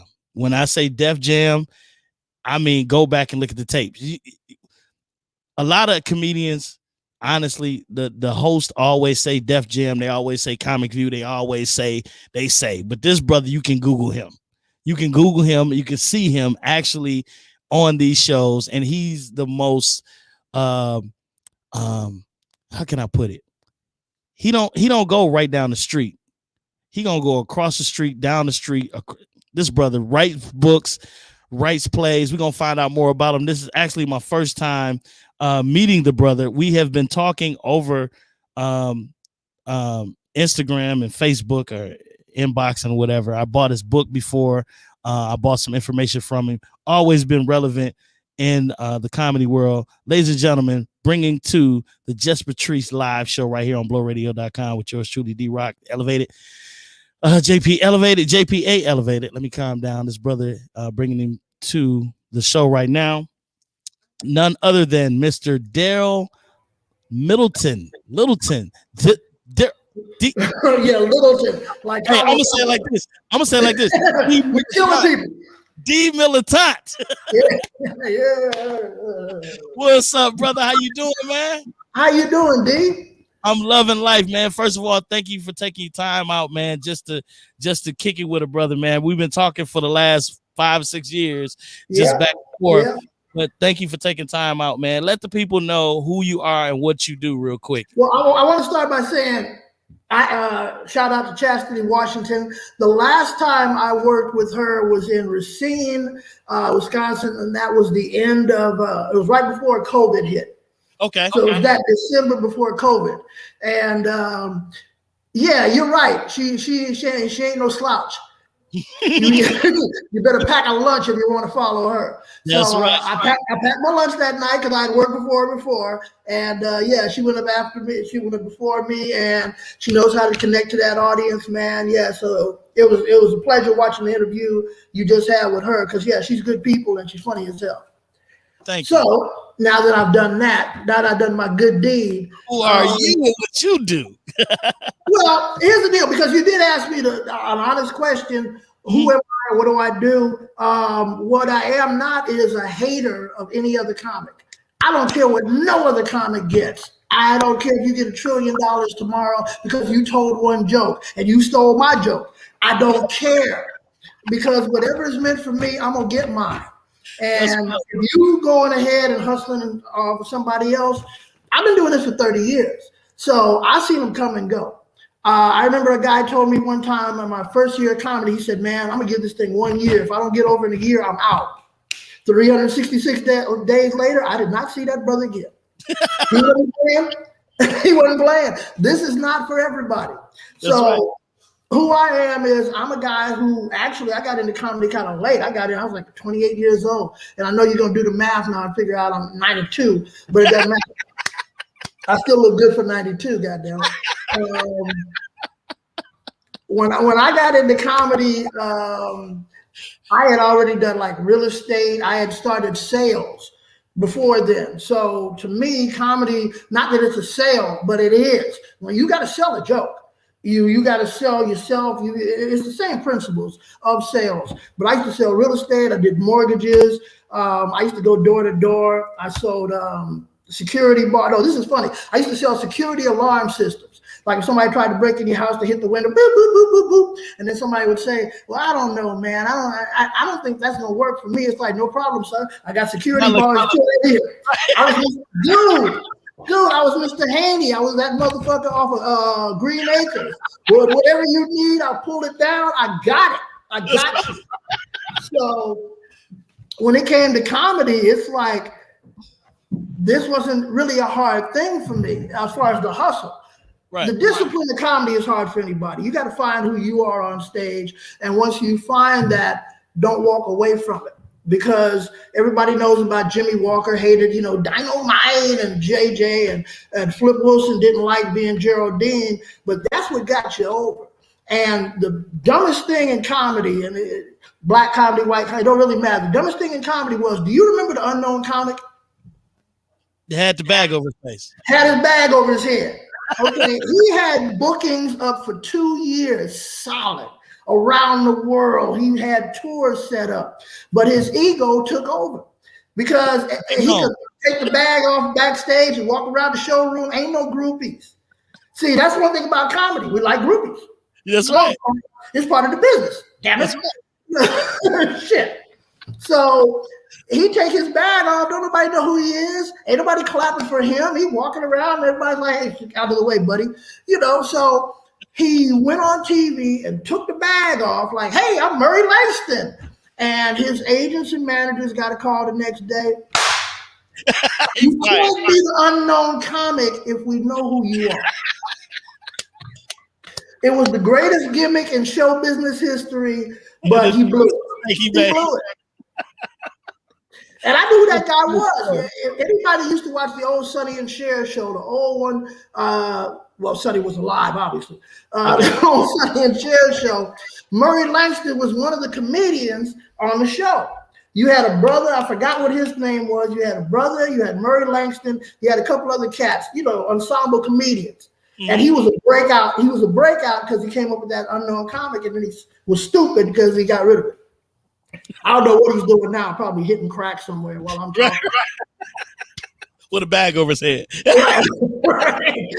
With a rope around him. Right. So D-Militant, man, when I first saw you, and I don't want to put a date on them horrible years, but I do remember seeing you come out on stage at Def Jam. I think it was the first season. Am I correct? Third season. Third season. It was Martin's last season, though, which makes it significant. Okay. Yeah. Yep. And he brought you out, and you came out with how can I say it was like it's like a notion that I don't care if you laugh or not, but you're gonna listen to me. Right. And you had a point, you had a point, a Black Power point, but it was also funny and relatable. How did you come up with that difference of being who you are and the name D-Militant? What did that I was, man, life is a matter of people you meet and positions you put in. And if you kind of go along with the right way or the smart way, I was lucky I had a dad, and he had been raised in the South in Alabama. He had a good foundation. He had went to the military, so he was a world traveler. So when he came back and started raising me, it wasn't about I'm trying to be your friend. I got to raise you because it was, I can date it. I was in the 60s and 70s. I'm raising you to be a man. And his thing that he always told me, and it was really cool, he said, what would you do if I wasn't here? And he died in 1977. I was 18 years old. And I had just graduated like 3 weeks before, and then he died. And then all of a sudden, it's like, he ain't here. So what did I do? I fucked up a lot. I ain't gonna lie. And every time I did it, it's like, if he was here, I probably wouldn't have fucked up like that. I could have asked and got some advice. So I had to go real quick. And it's like, and then I start, people say, what would Jesus do? I would always say, what would my dad do? Or what would my dad want me to do? And then I kind of avoided a lot of pitfalls and all that. Going back to the main thing. I produced BET's Comic View because they still don't know who the hell I am. Just some nigga with a camera talking shit. Y'all hear it again. He produced. Said it again, real slow. I produced BET's Comic View, and I am. I'm full of first. I'm the first comedian to produce a comedy show for comedians. I'm the first one to do that. And I actually have a show right now on Tubi that I produced back in 1990. I don't know if you know it about it or not. It's called Comedy on the Edge. If you go to Tubi, it was Jamie Foxx's first TV appearance, D.L. Hughley's first TV appearance, Yvette Wilson. You've got Lance Crothers on the show. We just coming out with new episodes from the old show. We got Buddy Lewis, we got Rory Flynn, we got Edwanda White, we got a bunch of people. Jetta Jones is on the show. And I got a stand-up set that's coming on the show. For those of you who haven't seen me do stand-up in a long time, I got a stand-up that'll be on there pretty soon. So I produced BT's Comic View. I am the first African-American board member of the Comedy Hall of Fame. And Comedy Hall of Fame, thank you, my brother. It is a big deal. Man. Yes, we sir. got to deal with PBS right now. So I'm going to be able to exploit and the memory of a lot of Black people, because we just formed a Black division, and there's only 3 Black board members on there. I'm the first one. I brought in Franklin Ajayi and Robert Townsend. So we're pretty illustrious. We got what's his name, Adam McKay, the guy who used to do the Will Ferrell movies, his manager, who used to direct those. He's on the board. Jay Roach is on the board. A lot of lawyers and people with last names, with a lot of witches and Goldbergs and all that kind of stuff. So they created a Black division. I'm in charge of that. So we're doing a lot of stuff. We got a Dick Gregory documentary coming out, and the one that Showtime did was great. But we got a Dick Gregory. We're talking to Dick. It's not clips. It's not interview stuff. We talk, and Dick was cantankerous, as everybody knows. Dick didn't take no bullshit. So we got Dick in his real glory of talking trash, and so real excited about that. What else have I done? Done a lot of stand-up, traveled the world, wrote for 100 comedians, and books. I've written 9 books. I'm working on my 10th, 11th, and 12th simultaneously. I'm working on 3 books right now simultaneously. And the thing about comedy that I want to point out to anybody thinking about doing it or doing it is it's the wild, wild west. It's untamed. There are no rules to comedy. I'm writing a book, and I'll be honest with you, I'm writing a book called The Unwritten Rules of Comedy, because I know pretty much all of the unwritten rules. So I'm writing a book, but That's right. because there are no real rules of comedy. See, the unwritten rules are stuff like comedy etiquette. What do you do when this situation happens, or what do you do when that situation happens? But that's just one way to do it. There's a lot of ways to do it. Bernie Mac stood up there in front of a Def Jam audience and said, "I ain't scared of you motherfuckers." Told a joke, hit it, and told a joke. Whereas Bill Burr was bombing in front of a Philadelphia audience. He just said, "Okay, I got 11 minutes. I'm going to talk about you bastards all 11 minutes." And he talked about the town. So there's no stern way to do comedy. It's all based on your imagination. Podcasts. 5 years ago, who had a podcast? 10 years ago, nobody had a podcast. Didn't even know what podcast was. I came along in the era where there was no comedy boom. And I tripped on this when I talked to people like Cedric or DL or Jamie, or people who came from my generation. Why did you get into comedy? Because I got it in 88. The comedy boom didn't happen until late 90, early 91. And you had just this bunch of comics from around the country that when the comedy boom hit and they say, "Hey, TV shows," all these people came from people you never heard of, people you know nothing about. And it changed the landscape of movies, TV. Then everybody got a TV show. If you didn't get a TV show, you were on a tour. If you didn't get a tour, you were doing movies. If you weren't doing movies, you were writing for somebody.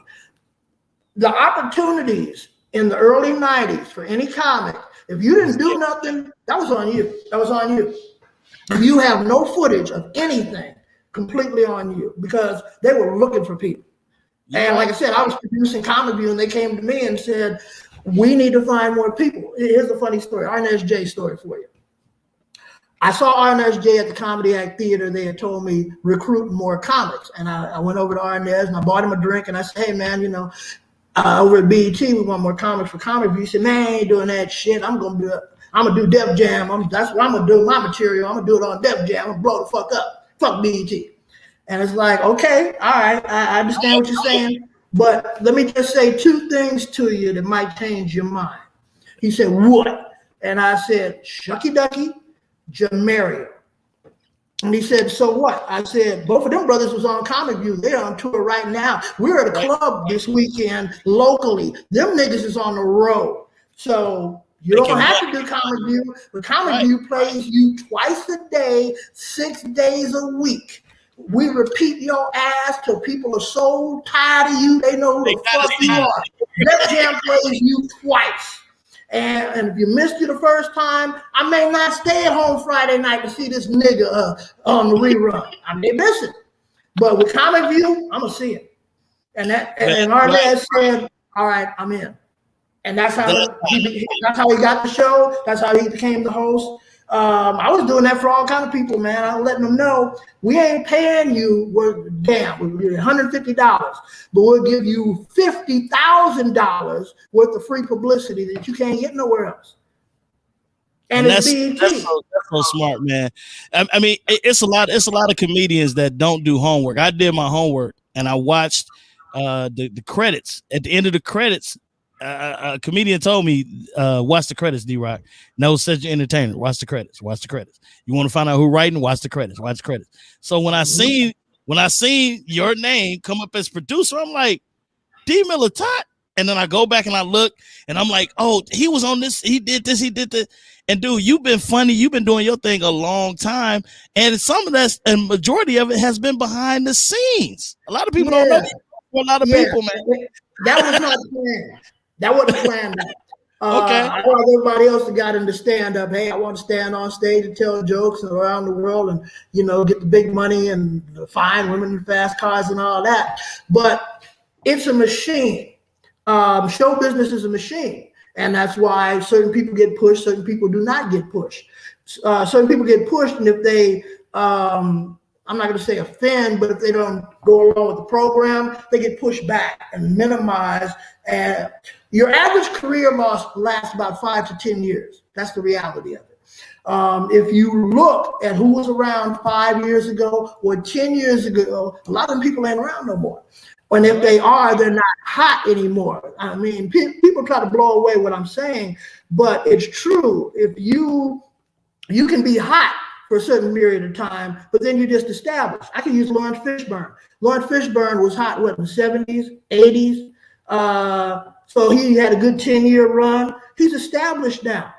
You don't run out to a movie to see a Lawrence Fishburne movie, but if Lawrence Fishburne is in it, you say, God damn, this is going to be good as fuck. Because Lawrence Fishburne's in it. This is going to be a good movie. It's like Morgan Freeman. Who goes to see a Morgan Freeman movie? Morgan Freeman's established. He ain't got to prove nothing else to know about Angela Bassett. The list go on and on. So people who continue to work, that don't mean they hot. They working. I'm talking about that Andrew Dice Clay kind of hot. Remember that? Man, come on now. When you selling out stadiums, that kind of hot. I'm talking about that Dane Cook kind of hot. When that white boy first came on, come on, man. Rockstar. That's right. See, so I'm talking about that the unknown comic kind of hot. So he only can go to warm and to cold. When Lawrence Fishburne said it, he said it's better to be warm because warm, you go all the way through. Ain't nobody tripping you. But if you hot, somebody always want to knock you down because there's haters out there. And if you cold, they want to look down on you and keep you cold. They don't want to help you. They want to keep you down there. So that's right, man. Oh, man. I'm gonna tell you this. I'm gonna ask because I remember you put it out on Facebook. It had to be Facebook. It might have been Black Page. I don't know. What was Black Planet? No, just kidding. But you put something out. You put something out, and you said, if you comics want to travel or you want to work, send me. I don't know. It was probably like $50. And yeah, it was nothing. It was nothing. And I sent it to you, and you sent me a list. I think you emailed me a list. I probably still got it if I look for it. You emailed me a list of comedy places. And like I said, I kept a full-time job. So I started calling some of these places, and they was like, yep, send me a tape or send me something. I got you. And I was booked in a lot of those places. A lot of people was asking, like, how you getting booked? And I'm like, dude, D Militant got it right on his page. And they like, come on, man, give me the email. I'm like, I need $15 because I paid this for it. And they, oh man, but you summed it up. And it was before we was doing live stuff like this. But you just because I read it, I studied you, and you put it in. And another thing you said if you wanted to get past somewhere, put it in a book. A nigga ain't gonna never read it. Do you remember that? You doing that's that? Well, see, I put so much stuff out there that's free information. See, I was like I said, I was lucky. I had mentors like Ronaldo Ray, Robin Harris, Brad Sanders, Simply Marvelous, Rodney Winfield. These people, I would ask them stuff, and they generously gave me information. They didn't charge me nothing. We were working together or around the same club, and sometimes the information came, in a very nice way. Sometimes it came harsh. Dick Gregory used to talk shit to me. Dick Gregory cursed me out 3 times in life. John Witherspoon cursed me out. Paul Mooney has cursed me out twice. Yeah. But the reality is, when all them old school dudes curse you out, they'll always come back and to let you know, I'm only taking the time to let you know, motherfucker, because you can't do it that way. Because if you do it that way, you ain't gonna last. And so they ain't got time to be coddling you like, well, D, man, brother, you nah. See, you got to talk to a dude like me a certain kind of way. You can't go with that soft. You got to come hard, brother. You got to hit me between the eyes, and it's like, oh, yeah, that's right. Shit, he's right. Then I get it. All of them knew that. So I give away a lot of free information because the higher you get as far as being a comic, when you first start, you're at the comedy club, you're around all the comics. And then you're an opener, you're a host, you're a feature, and then you're a headliner. But if you're on the road, the number of people you see in comedy are less and less. When I was headlining, I didn't see no other comic until I got to the show, and I was the host. The host would go up, do their thing, and then they do 15, 20, 30 minutes, and then they bring me up, and I do the rest of the time. But it can be a lonely profession. And my thing is, don't get me wrong, groupies take care of it, but it can be it can be. I'm happily married now, so I don't mess with groupies now. Yes, sir. Yes, sir. Yes, sir. Yes, sir. Back in the day, goddamn. Right. Long time ago. Yeah, wall to wall. Here's the cab. Go on home. Can't stay here. You ain't gotta go home, but you just can't stay here because I got a wallet and I want to keep it, and I don't know you. Chick that will go to bed with me on the first night. Well, you know the rest. Yes. But no, I give away a lot of free information because, see, this is my thing. It's black comedy. Don't get me wrong, it's comedy, but Latins book Latin comics first. They will book a black comic, but they take care of their own. Asians will book an Asian comic first. Black comics should book black comics before they let anybody else in the door. It's just a matter of people are tribes. We're tribes. So ain't nobody trying to say it's a racial prejudice thing. Black comics do book white comics all the time. But if you're going to take care of the white man before you take care of your brother, then there's something wrong. Because that white man is going to be taken care of by another white man before you take care of your black ass. So don't get it twisted. You're funny and all that. But my thing is, I heard an Asian guy say it best on the radio. He said, I'm Chinese man. He said, I have nothing against black man. But I'm Chinese man, so I help Chinese man first. And that stuck with me. That stuck with me because when you see Chinese, they together, bro. You don't see them going on the media dogging each other out. I saw an Asian bum one time. This is funny as hell. I was driving someplace. I saw him on one of the islands by the freeway. I had never seen one before. It was like a unicorn. Saw that sucker. I wouldn't do what I had to do. I had to like pick up some tape stock or something. Only took like 10 minutes in and out the door. Came back. 15 minutes later, he was gone. Gone. And I know what happened. His people came and got his ass. Right. Remember that movie? What was it? Drop Squad? They would grab somebody, throw them in a van and shit, and straighten their ass out. They had to debrief that motherfucker. Like, dude, what the fuck are you doing? Making us look bad. Asians don't bomb. They don't bomb. They're not transients. They're not tramps like that. So I throw out a lot of information for black comedians. Anybody can use it. Jewish, don't matter, Middle East, anybody can use the information. But I mainly put it out for black comedians. I wrote a book called How to Be Funny, and that was primarily for black comedians. And it's not, I'm telling you how to be funny because if you're a comic, you're already funny. I'm telling you how to be professionally funny. So you can stay in this game and work it and do whatever the hell you want with it.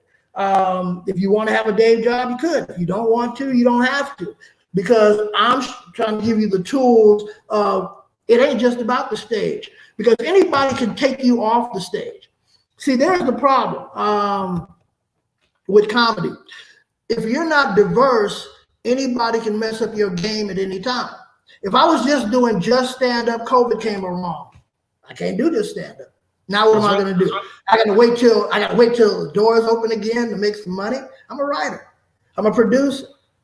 So I do a lot of different stuff. I write for other comics. A guy called me yesterday. He said he needs some material. He'll get it tomorrow. So I try to do it. Like I said, to me, comedy is like you're a kid in a playground. And this is all the stuff you want to play with and stuff you've never played with before.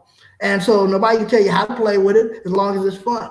And that's all comedy is to me. I'm my own boss. And that's one thing about comedy. You can be your own boss. Nobody can fire you. Nobody can, dock you. And you ain't going to come back and kill yourself. So you ain't got to worry about an employee blowing your brains out. So if you're your own boss, you kind of chart your own course.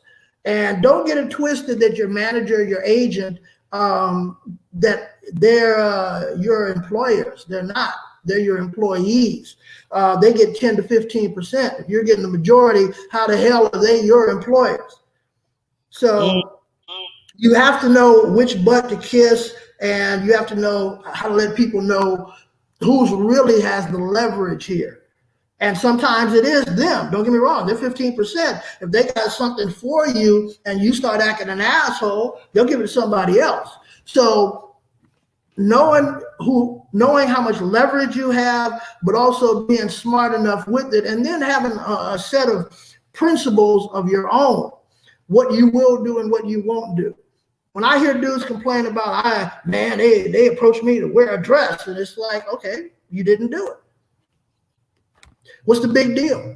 You didn't get in the show business to put on a dress, and you would do it if you thought it was that funny and it was perfect for the movie or the TV. You would have done it, but you know the stigma on it, and that's why you ain't gonna do it. And then I never got approached to put on a dress. I got approached to do other stuff, not gay activity, but play gay, and I just wasn't gay enough for them. My wrist wasn't limp enough. It just my shit's all rigid, I didn't know how to snap the way they wanted. And so if I'm a comedian, that came out, they wanted to change my name to Whoopsie Wooly. What?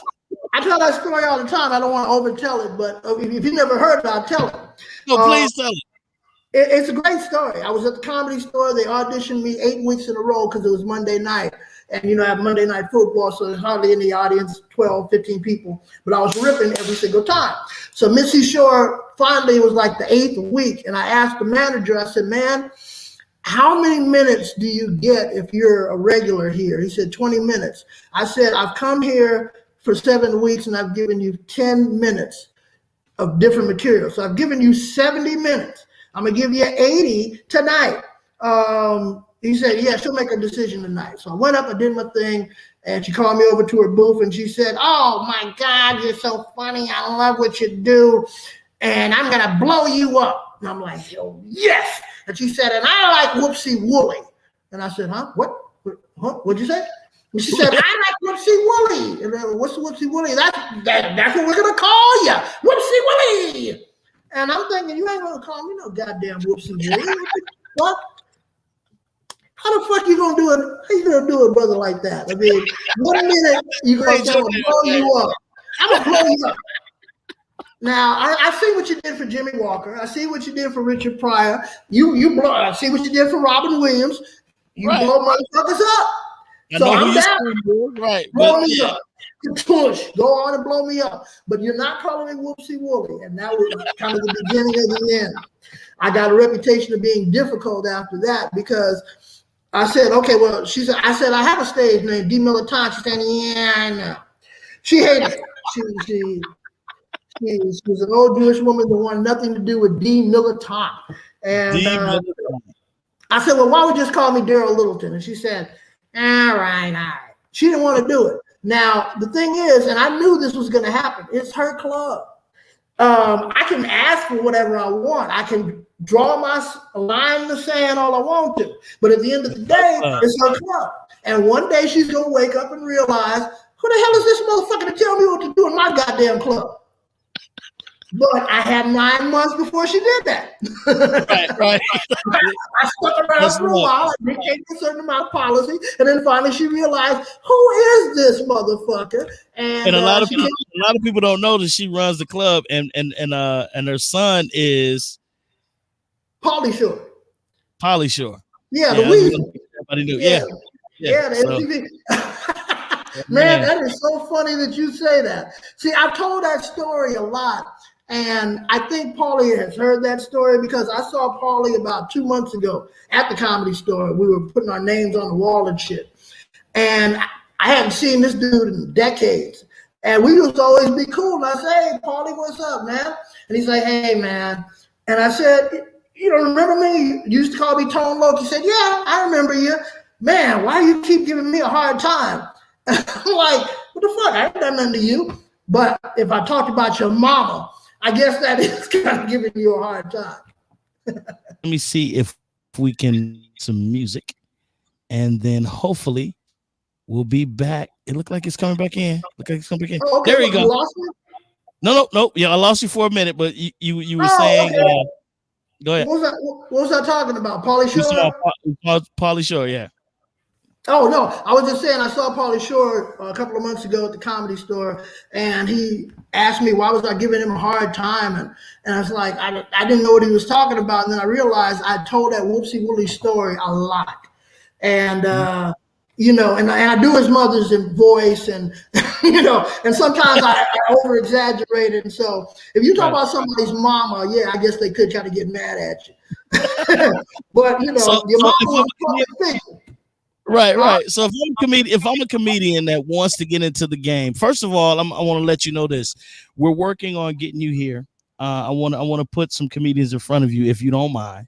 I want to bring you here. I want to bring you back to Milwaukee. You came to Racine. That's not quite Milwaukee, but we're gonna bring you. You were there, right? We're gonna bring you. We're in Milwaukee. I know, but weren't you? Oh, okay. I didn't know if you had come to that show because it was TP Lucas show. Nope, I wasn't there, but I know TP. I know TP very well. I think you knew him. Right. He connected. With his blind ass that he can see. Anyway, right. He can roll weed, but he's blind. It's amazing. Right, that's what I do. And he knows when you've been holding it too long. Yeah, exactly. So we're gonna bring you to Milwaukee. I want to put some comedians in front of you. And either they want the feedback or not. We'll talk about that later. But I want to make sure people, if they want to get in contact with you, how do they reach out to you? Okay, I'm glad you asked. I want to give your audience a free gift, as a matter of fact. Go to my website, funnylit.com, funnylit.com. You go to the section that says books, go all the way down, and what you'll find is a calendar. It's a calendar that lasts a lifetime. It's called This Day in Comedy, but for instance, today I think it's Butter Beans and Susie. Last week was a couple of days ago was Eddie Griffin. So every day something happened in comedy, and this calendar has that. But it's not a 2021 or 2022 calendar. You could have this calendar in 2050.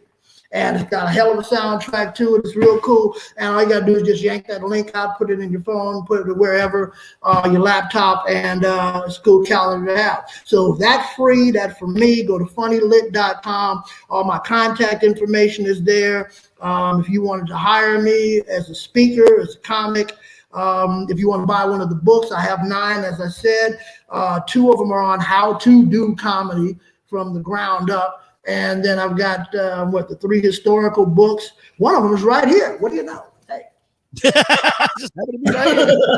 What do you know? Here's one right here. This Day in Comedy is the Ethnic Encyclopedia of Laughter. And as you can see, Franklin Jai and Marsha Warfield had something to do with the introduction and the forward. So this is a good book because, as I say, I'll pick somebody everybody knows that I like. Okay, good. All right, so like we go to July 8th, you can see Bad Boys is there, and then there's something else there too. It looks like a Cheech and Chong movie. Yeah. So we got movies, we got birthdays, we got TV shows. It's all good, and then we got calendars too. At that site, this is a calendar for the comedy, and this is the calendar if you like music. All the musical groups are here. James Brown. Might as well show you real quick. Hold on. If you like Rick James, we got Rick James. Yeah. Okay. I'm Rick James, bitch. Yeah. That's hot, man. That's hot. Yeah, yes. We got Missy. Yeah, so it's all good. So go to funnylit.com, get a free gift from me, and then while you're shopping, might as well pick something up. That's right. We got videotape, we got audio. It's all cool. But man, thank you so much doing for what you do for comedy, for yourself, for comedy. I see you do more for comedy than you do for yourself, because I see you always trying to uplift other people, man. So I thank you for doing what you're doing, man. Thank you for taking time out. She has me on the street. I don't know how the relationship got flipped, but next thing I knew, I was on the street. I love that, man. Bringing the money home to comedy. Yeah. Yes. But go to Tubi and watch Comedy on the Edge. And I'm saying this, and I'm announcing it on your show.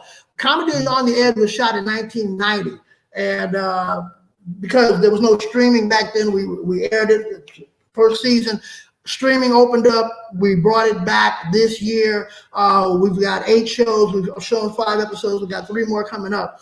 But Tubi liked it so much, they said, well, you want to put it back in production?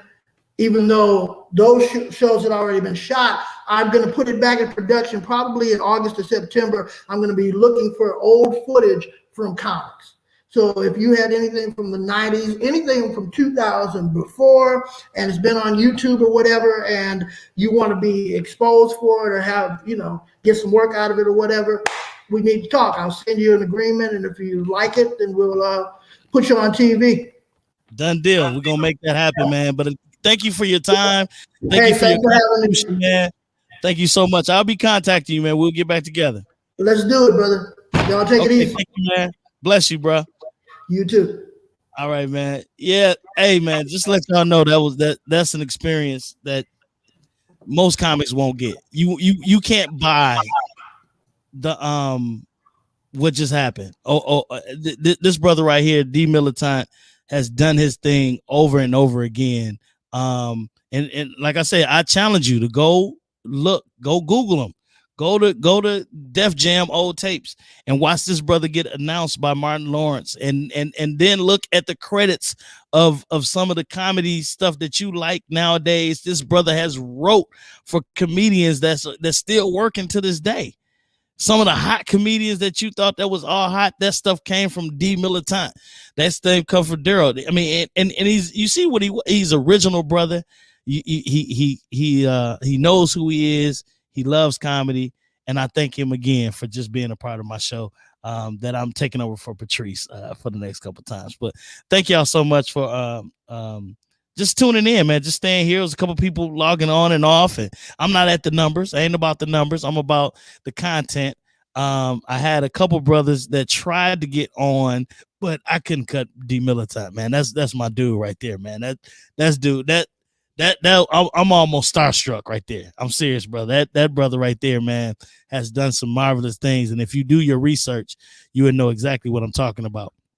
So I want to give a shout out to a couple people before I get logged off. I want to go to my comments real quick. There it goes again. This comes from Patrice. Let y'all know Patrice is not kidnapped. I didn't do anything to her or anything.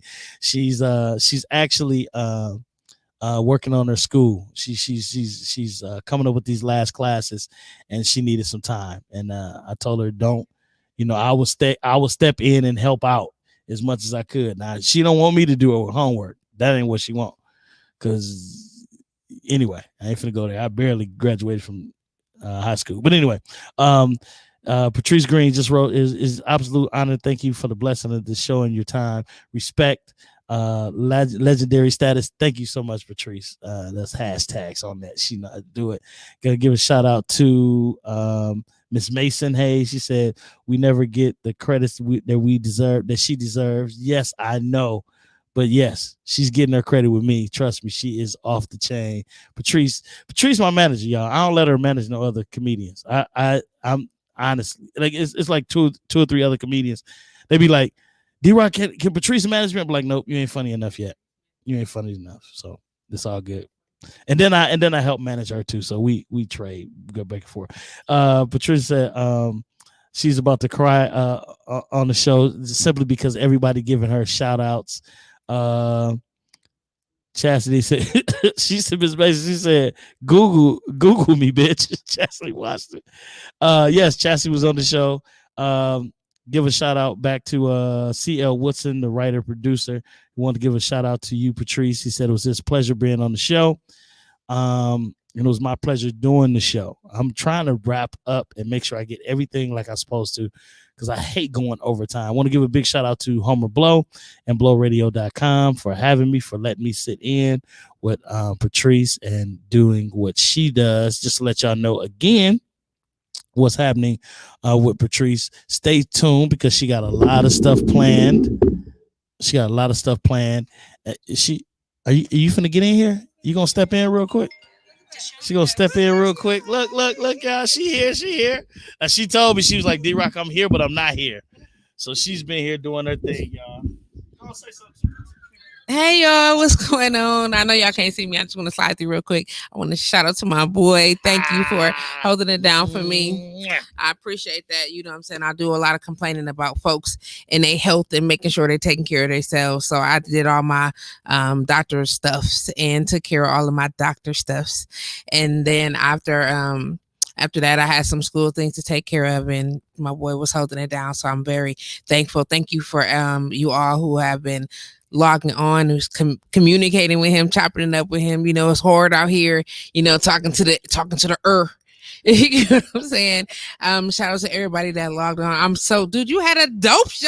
Yeah, I'm cool. It was cool. Wait, I'm like, who was all these famous people? Yeah, oh my God, dude, you had D Militant on this show. Yes, I couldn't believe it, dude. I was so just like out of my mind, like just honored, honored, dude. You know, Chast is my girl. Chast, that's my sister. I love her. I'm like, where's all these? Do I need to be off the show, off to the side or something to get some good people on my show? I'm just like, this bananas, dude. Good show, great show today. Great energy today. I appreciate that. I appreciate how you, took the time to get to know to give the background on everybody on the show, whatever. But you always so giving, D, and I just really appreciate that. And you were available to, look out for a girl for the next couple.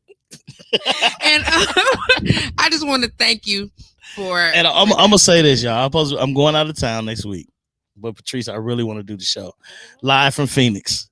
Live from Phoenix. I'll be back. So I'll be taking over again for JustPatrice Live, and we're gonna go back and forth. We're gonna have fun with it, man, because she's giving me an opportunity to do something that I can't do every time. And she does this every Monday. I applaud you for that. I can't. I'll be calling in sick. I can't do it. Not know every Monday. Give me a couple Mondays out the month, but no, Lord. And thanks again to Homer Blow, blowradio.com. Blow go on every day talking to people. Yeah. And this, it was cool, but I couldn't do this 3-4 weeks in a row, and just talking to people, like getting the opportunity to talk to people like D Militant, CL Woodson, even Doc B, he don't get a chance to, talk on the radio. Yeah. I was like, is that? Dude, that's my Sagittarius brother. And then Chastity. Yeah, and then, I'm not gonna be mad. But D-Rock, like, yeah, Doc B, I'm in the building. You know what? They're my peoples. I'm coming into 10 years. You know what I'm saying? About to be 10 years on, y'all. She been doing it. We're going to figure out what we're going to do. And apparently I need to have me a star-studded event. Hey, don't worry. It ain't about me. It ain't about me. It's about the people that's out there.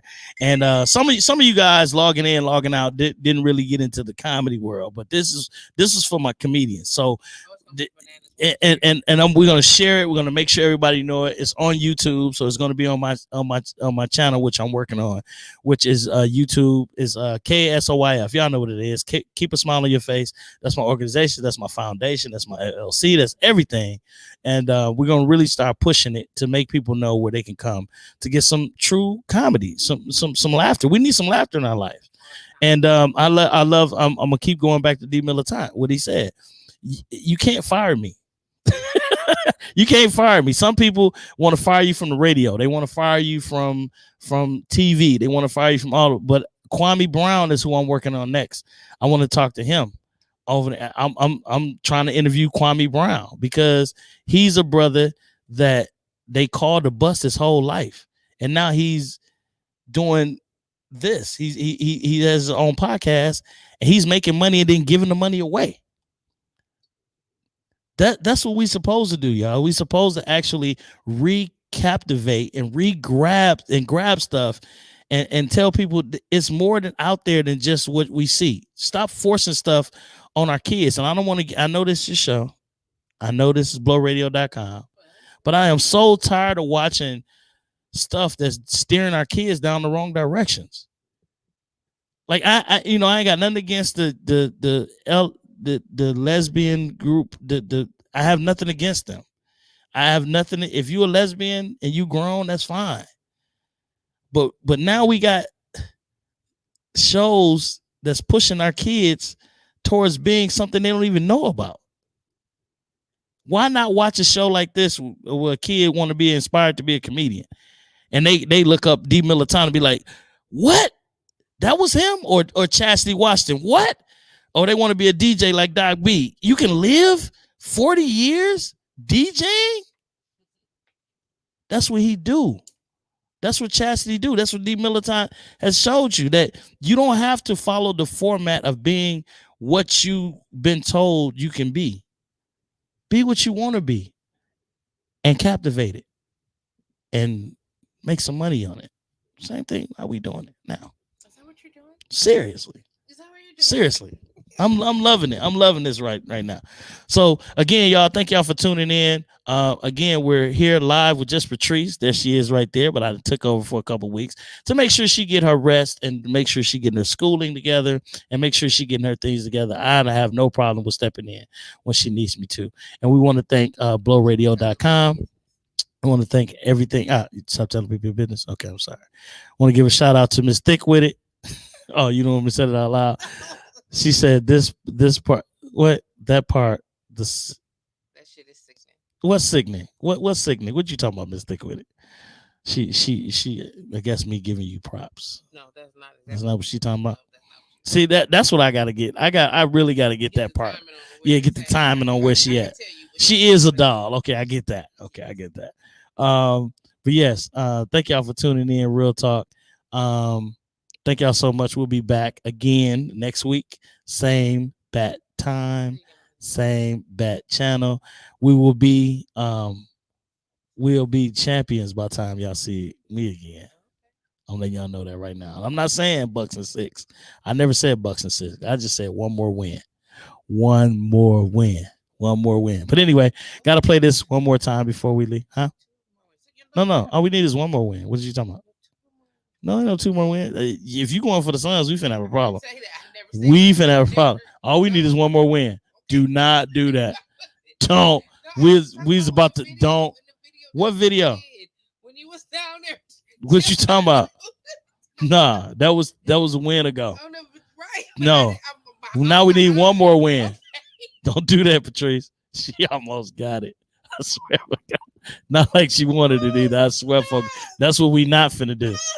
It looked like she was pulling for somebody else. Right now, that sun is down. Got to.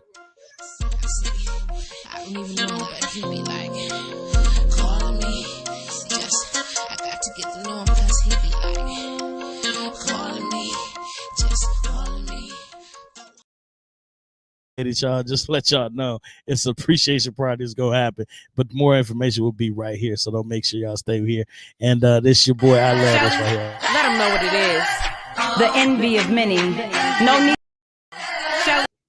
Hey, I gotta loop that so it'll play over and over again. So we're gonna have a good time with that. Last 2 comments. Somebody texted me on my phone too and was like, dude, you need to ask the audience more questions. I guess they wanted me to ask them more questions. I apologize. I'll save some room for you guys next time. I know I had a lot of guests on today, but I want to make sure we get it. We talk to the guests. It's not about D-Rock. It's about the guests. So Ms. Thickwit said, no, just because I love that chick next to you. Yes, and I do too. You're absolutely right. And Ms. Thickwit also said,